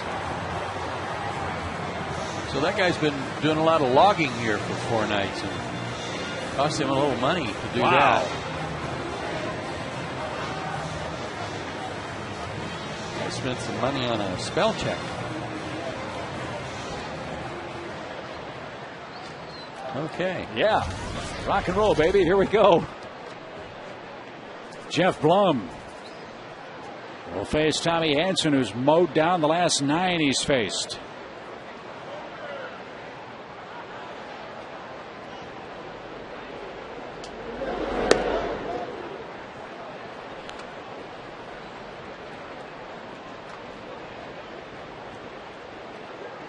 Showed that shot at Bobby Cox a minute ago, and I just give him so much credit for having the patience he's shown during this 9-game losing streak, especially with some of the games, the way the Braves played. It was how they lost, not just that they lost, and how he maintained his composure. Back to the mound, Tommy Hansen. 10 in a row. Well, he said before the game tonight, boys, we got in this mess together. We've got to get out of it together. And I'd say that Nate McLeod took that to heart from the first pitch of the ball game the Braves saw. Launched it over the fence in straightaway center field, and after that, seemed like a whole lot of pressure was off the Braves batsmen. Still a close game, though. 4-2 the lead for Hunter Pence. And there's that breaking ball you talked about at the open. Like Brett Myers, Tommy's had a good one tonight. He sure has. And he's using it wisely. He's not just saving it for an out pitch. He's starting hitters with it like he did Pence. Brian McCann calling a good game for him back there. Toward third. Chipper off to the side. Gets a fast runner. 2 out. That was a tricky play right there because Chipper had to give some ground. And you're not quite sure. You think you've read the hop right, but you're not quite sure.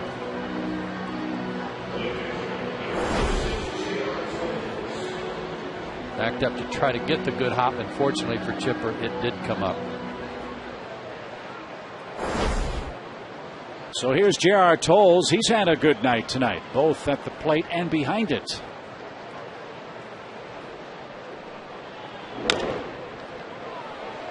And on the very first pitch, he'll roll out.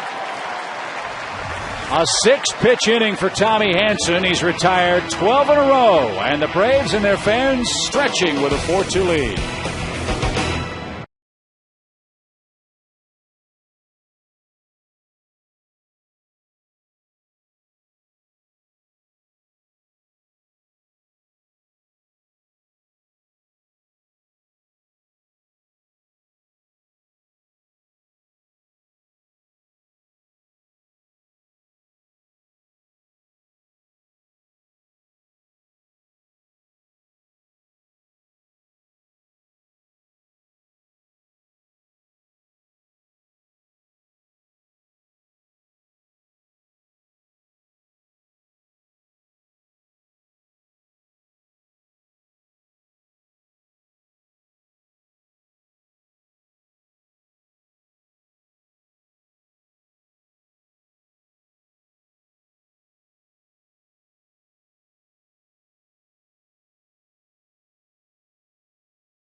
Beautiful baseball night in Atlanta. 4-2 the Braves lead. Tommy Hanson has been incredibly sharp again. He's set down 12 in a row.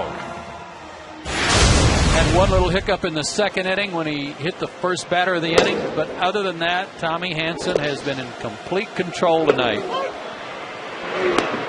He has set down the last 12 in a row and 17 of the last 18. Great work. And again, you just go back to that game in New York, an unearned run in the first. He takes a loss on a 5-inning rain-shortened game. And listen to the ballpark. How great is it to hear the chop chant? Good crowd here tonight. And Nate McLouth, a perfect night. 1 ball, 1 strike. McLouth hit the first pitch of the game over the center field fence. He's also bunted for a single. He's stolen a base. He's walked. And boy, for Tommy Hanson, 4 runs must seem like 100. In his first 4 starts, the Braves gave him a grand total of 3 runs with which to work. That's less than a run a game, and yet he still has a 1-2 record. For the hitters, I think at this point they've figured out that they're going to get a lot of breaking balls from Brett Myers, and at least until they get 2 strikes, they've got a chance to kind of sit on that curveball.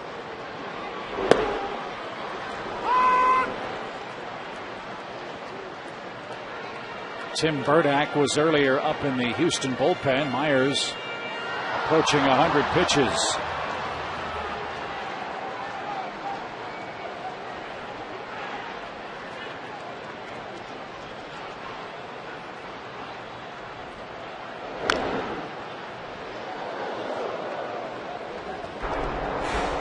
Time for our air trend. How far did it fly? Home run. And the home run by Nate McLeod on the first pitch of the game from Brett Myers. Traveled about 396 feet, according to Laser Baker. Dave had to check with his grids. Grounded toward first. And there's your first out. Dave's always here for the first game of a homestand about noon to 1 o'clock. Laying out all the grid work around the stadium for the Laser. Does that stuff come from NASA? It does? NASA or Napa? Oh, Conyers. Oh, Conyers. Okay. Conyers. Okay.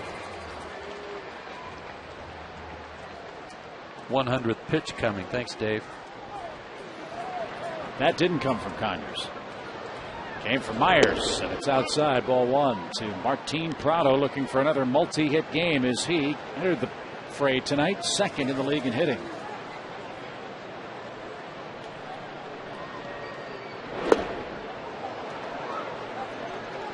He's had Martin fishing for it. Remember last time up, they threw in a couple of breaking balls, and then Martin looked for it. Suddenly got a fastball on the outside corner for strike 3.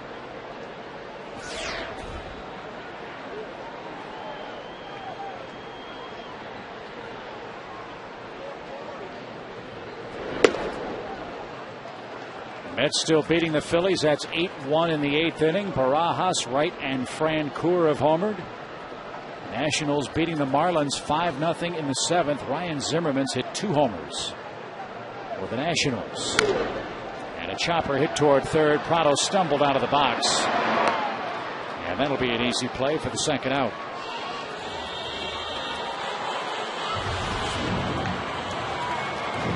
So Prado 1 for 4. Chipper the batter 0 for 2 with a walk. And getting late. Hanson's been in total control. I mentioned that the Braves had not scored 5 runs in a game since that game April 16th against the Rockies. I think that was when Chipper's last homer was. And it was. Off Joe Beimel.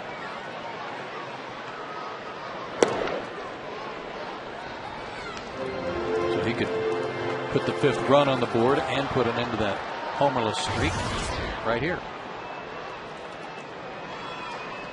Drove the ball a long way the other way last time up.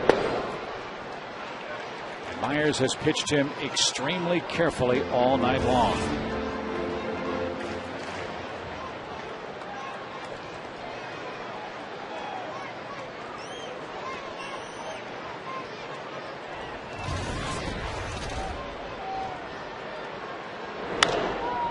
Another shot toward left, but that will be out of play foul.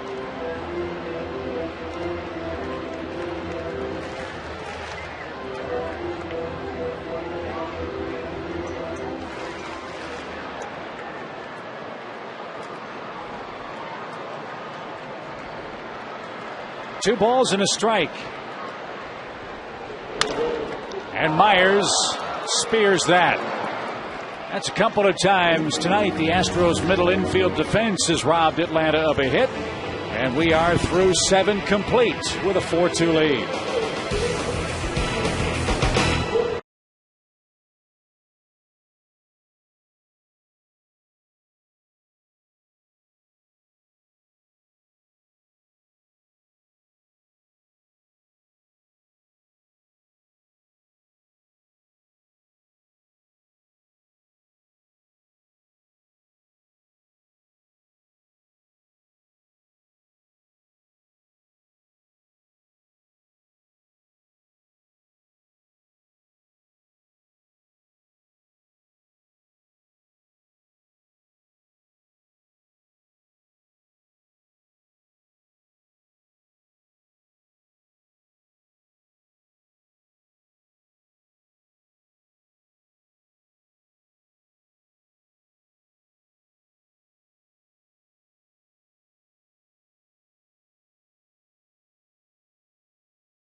Here we go, 8th inning in Atlanta. Glad you're with us tonight.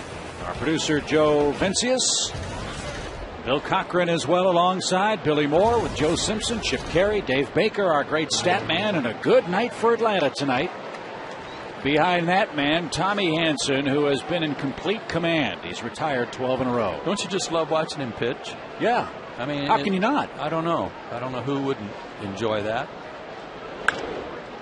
And years ago, there was a man by the name of Rick Sutcliffe who pitched for so many years for the Dodgers, then Cleveland, then went over to the Cubs.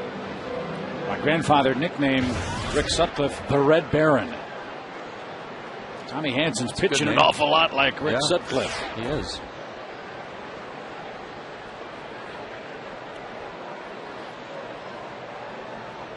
Tommy's head's smaller.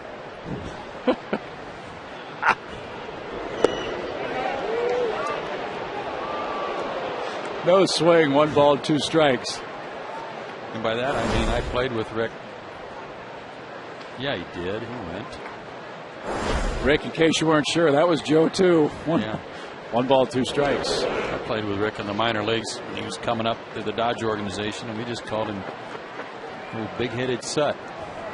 But he could pitch, couldn't he? He was awesome. He had a terrific 12-6 curveball. He was smart.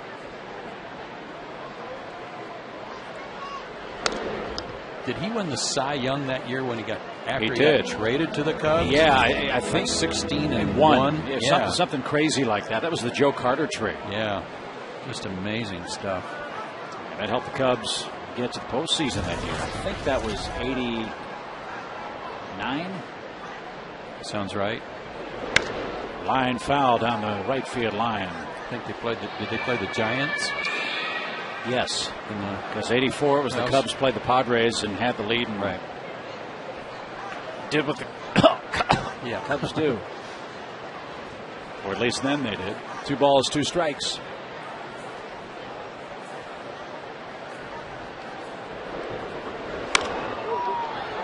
Again down the right field line. And Tommy Manzella swinging late. Running that pitch count up for Hanson. It's up to 94. Yeah, but his mechanics are so simple. He stands very upright. John Smoltz was talking about him the other night about how how good his plane was and his line to the plate, meaning that he doesn't have to fall all over the mound trying to throw hard. Ball comes out of his hands so nice and easy.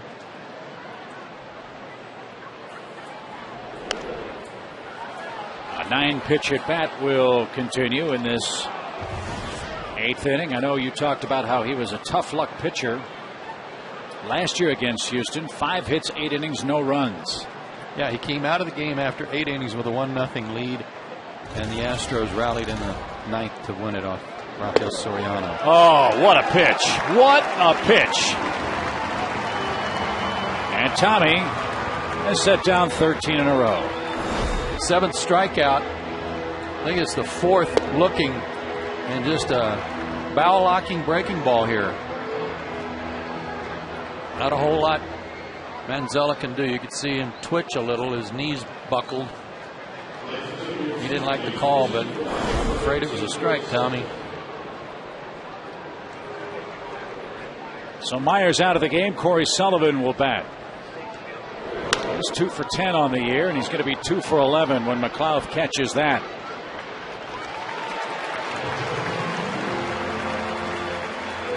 $14 in a row retired by Tommy Hanson. To get your tickets now for the #1 post-game fireworks show in the Southeast. Publix Friday night fireworks take place after every Braves Friday home game. And the next one coming up, May 14th. If you can believe that, the Arizona Diamondbacks will be in town. For tickets, call 800-745-3000 or log on to Braves.com/tickets. A couple of former Braves off to a roaring start for the D-backs this year. Kelly Johnson leading the league in homers. Adam LaRoche is warming up. And Michael Bourne, the batter. Tommy Hanson has absolutely carved him up. He was 0 for 3 against Hanson coming into the game. I don't know what those at bats were. We'll endeavor to find out. He's going to be 0 for 4 as Tommy Hanson sent down 15 straight. The top of the Houston order has done absolutely nothing. Big Red has come up big tonight for the Braves. He leads at 4-2.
Bottom half of the 8th inning here at Turner Field. Yeah, it's dancing time.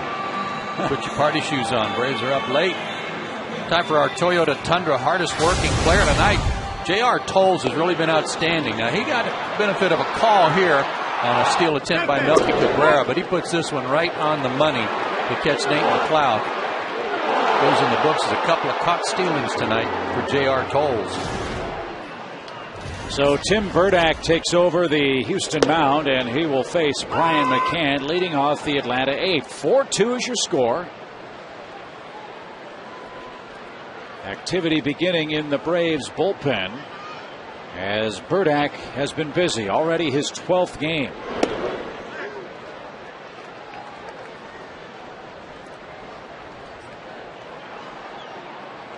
If the night is done for Hanson, it was an electric night. 7 strikeouts, no walks, 4 hits in 8 innings, and a hit batsman.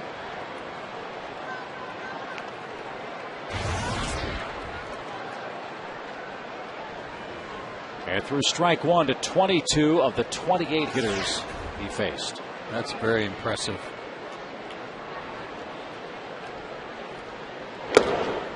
McCann is down swinging on a 90-mile-an-hour fastball. Well, we figured at the start of this broadcast, we talked about how little this Houston team walks. You want to be aggressive against a club like that, don't you? Attack them? No question. If they're going to put the ball in play, make sure they put it in play on the pitch you want them to swing at.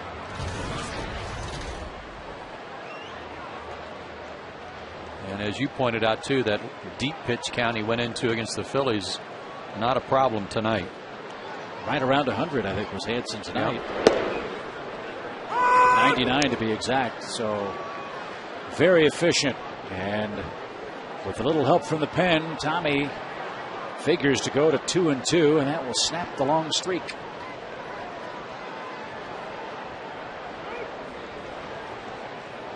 Burdack, an interesting story. Originally a 5th-round pick of the Royals back in 1994. After pitching with the big league club in the 2000 season, he began an incredible odyssey through the minor leagues. Wichita, Buffalo, Kinston, Akron, then 2 independent league teams in 2003. Joliet and Gary, then Portland, Ottawa, Baltimore in 2005 and 6. Then all the way back down to A-ball because of injury. Made it back to Detroit in 2007. 59 games with the Astros in 2008, 76 with them in 2009. How old is he now? 36 years old. And that's sticking with it, isn't it? Out of Oak Lawn, Illinois, lives in Lockport, went to Oak Forest High School, and then, of course, Rice University, which is in Houston, Texas. So he's smart, too. Yeah. Joining Lance Berkman, Jose Cruz Jr., and Phil Barzilla as Rice Owls to play for the hometown Astros. Gloss walks with one out. Phillies and Mets, with the Mets leading that one 9-1. Phillies using Brad Lidge tonight for the first time. He's been activated, and his rehab assignments in the minor leagues not so good. He had an ERA, I think he had about 8 outings and had an ERA over 5. It'll be interesting to see how he pitches once he gets back to this level. Here's Hayward. Big night for Jason tonight. A 2-run homer in the 3rd inning. His 6th home run in the month of April.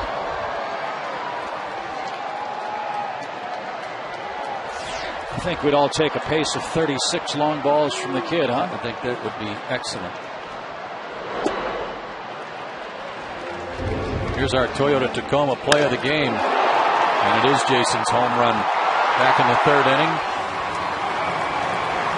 And that's the difference in the ball game right now. It followed a 1-out walk to Gloss. Guess what? It was just a 1-out walk to Gloss. Oh, what a rip he had. 2 balls and a strike. J.C. Romero's on for the Phillies now, so he's back as well. Cut right on it. The Mets hold on to that lead and allow the Phillies just 1 run. It'll be the 12th time this year they've allowed 2 runs or less by their pitching staff. Outstanding. And unexpected. Yeah, I mean, that's the amazing thing. I mean, I think it was the Rockies that had just played the Mets before Colorado came to Atlanta, and they were talking about what a horrible looking team the Mets were. Yeah, there were some who were saying a trip to Colorado and St. Louis might have determined the fate of Jerry Manuel. High fly, belted in deep. Did he get enough? Pence tries, and he makes the grab. What a play. Hunter Pence to rob Hayward of a homer, and he can't believe it. Wow. Little wind blowing out, too. With the Atlanta fans giving Hunter Pence a hand, and they should. He timed this perfectly. Taking the home run away from the kid, who'd been his 2nd tonight. Great play by the Praying Mantis.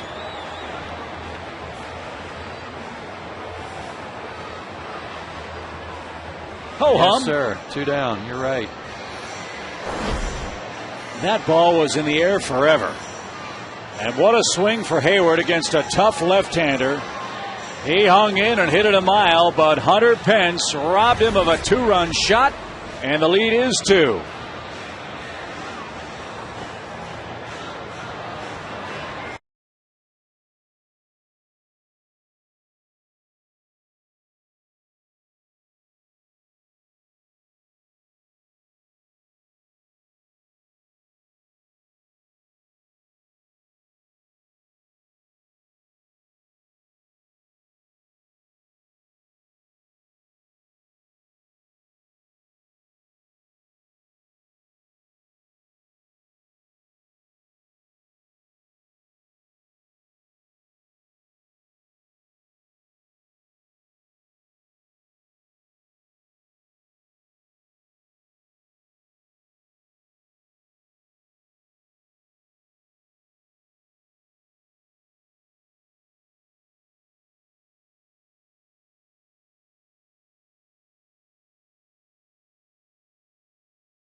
Timed his leap perfectly to rob Jason Hayward of a homer.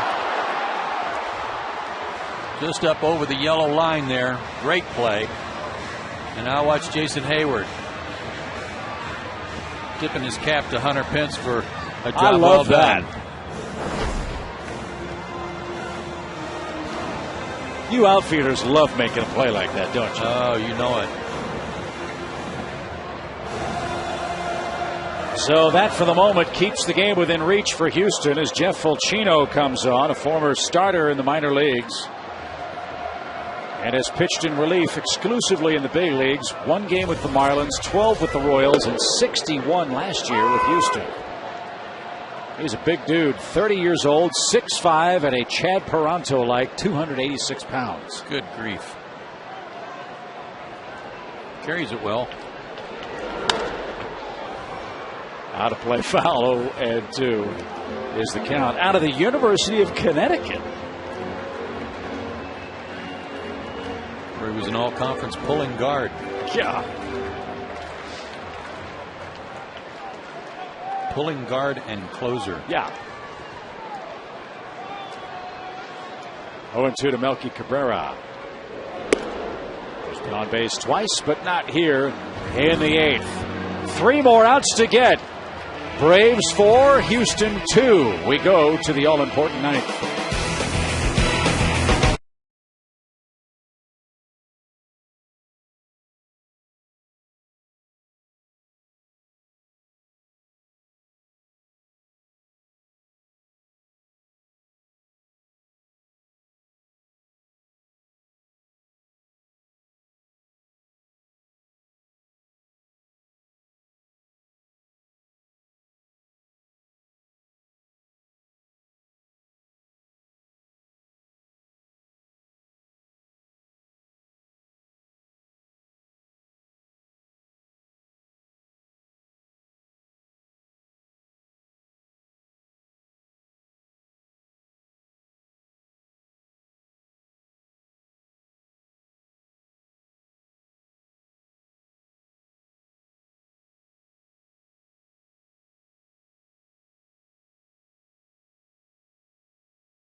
Tommy Hanson, 8 innings of 5 hit, shutout ball, didn't walk anybody, struck out 7. Outstanding, got a little help defensively, got a double play turn behind him. Had a 1-0 lead, and then it was time for the closer, and Bobby Cox came down, and a reluctant Tommy Hanson at that time shook Bobby's hand because he didn't want to come out of the game, and for good reason. Braves bullpen blew the game. He got a no decision. Atlanta got a loss. He's got a 2-run lead tonight, and Billy Wagner on the finish. A little better situation. Billy looking for his 2nd save of the season and looking to end a 9-game losing streak for Atlanta. And our AT&T call to the bullpen is indeed the former Astro, Billy Wagner, with over 200 saves as a Houston closer. Now trying to nail this one down in Atlanta in the 9th.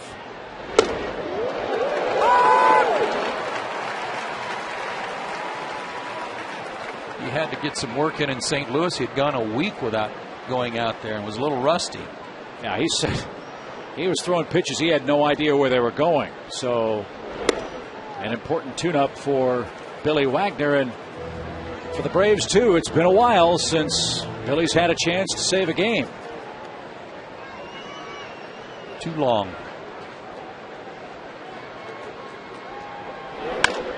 To first. Oh, look what I found. And Wagner did his job.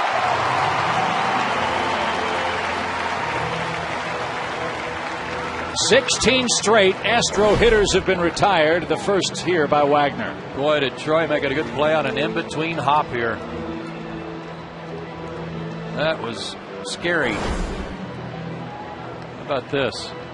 20 straight games without a save for the Braves. Last time they had a period like this was April to May of 1977 when they went 21 games.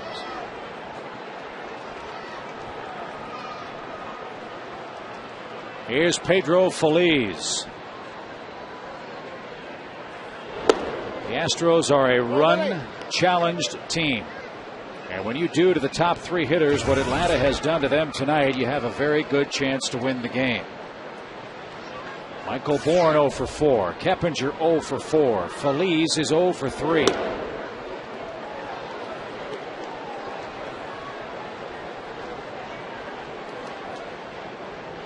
Two balls, no strikes. You do have the mammoth Carlos Lee waiting on deck. So you want to get Feliz because Lee hasn't hit a homer yet. With each passing day, that scares you a little more. 3 balls, no strikes. Carlos Lee 3 for 6 in his career against Billy Wagner too.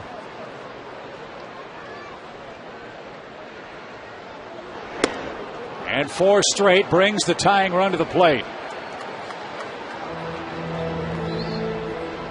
So the Braves pitchers in the stretch position for the first time since the 4th inning. And here is Carlos Lee.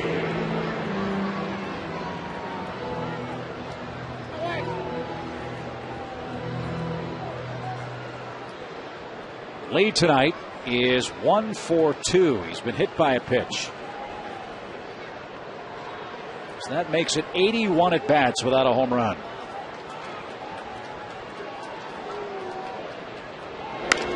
Grounded toward third. Chipper hugging the line. Can't get it out of the glove. There's one. There is 2. They turned it. And the Braves hang on and beat Houston. The streak is over at 9. Boy, what a beautifully pitched ball game by Tommy Hanson. Billy Wagner.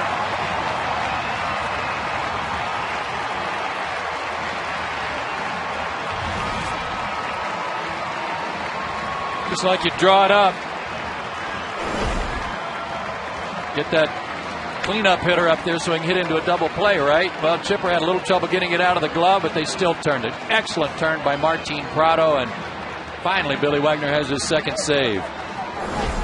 Ding dong, the streak is dead. A 9-game losing streak is over. Braves win it 4-2, and a good start to the series at home against Houston.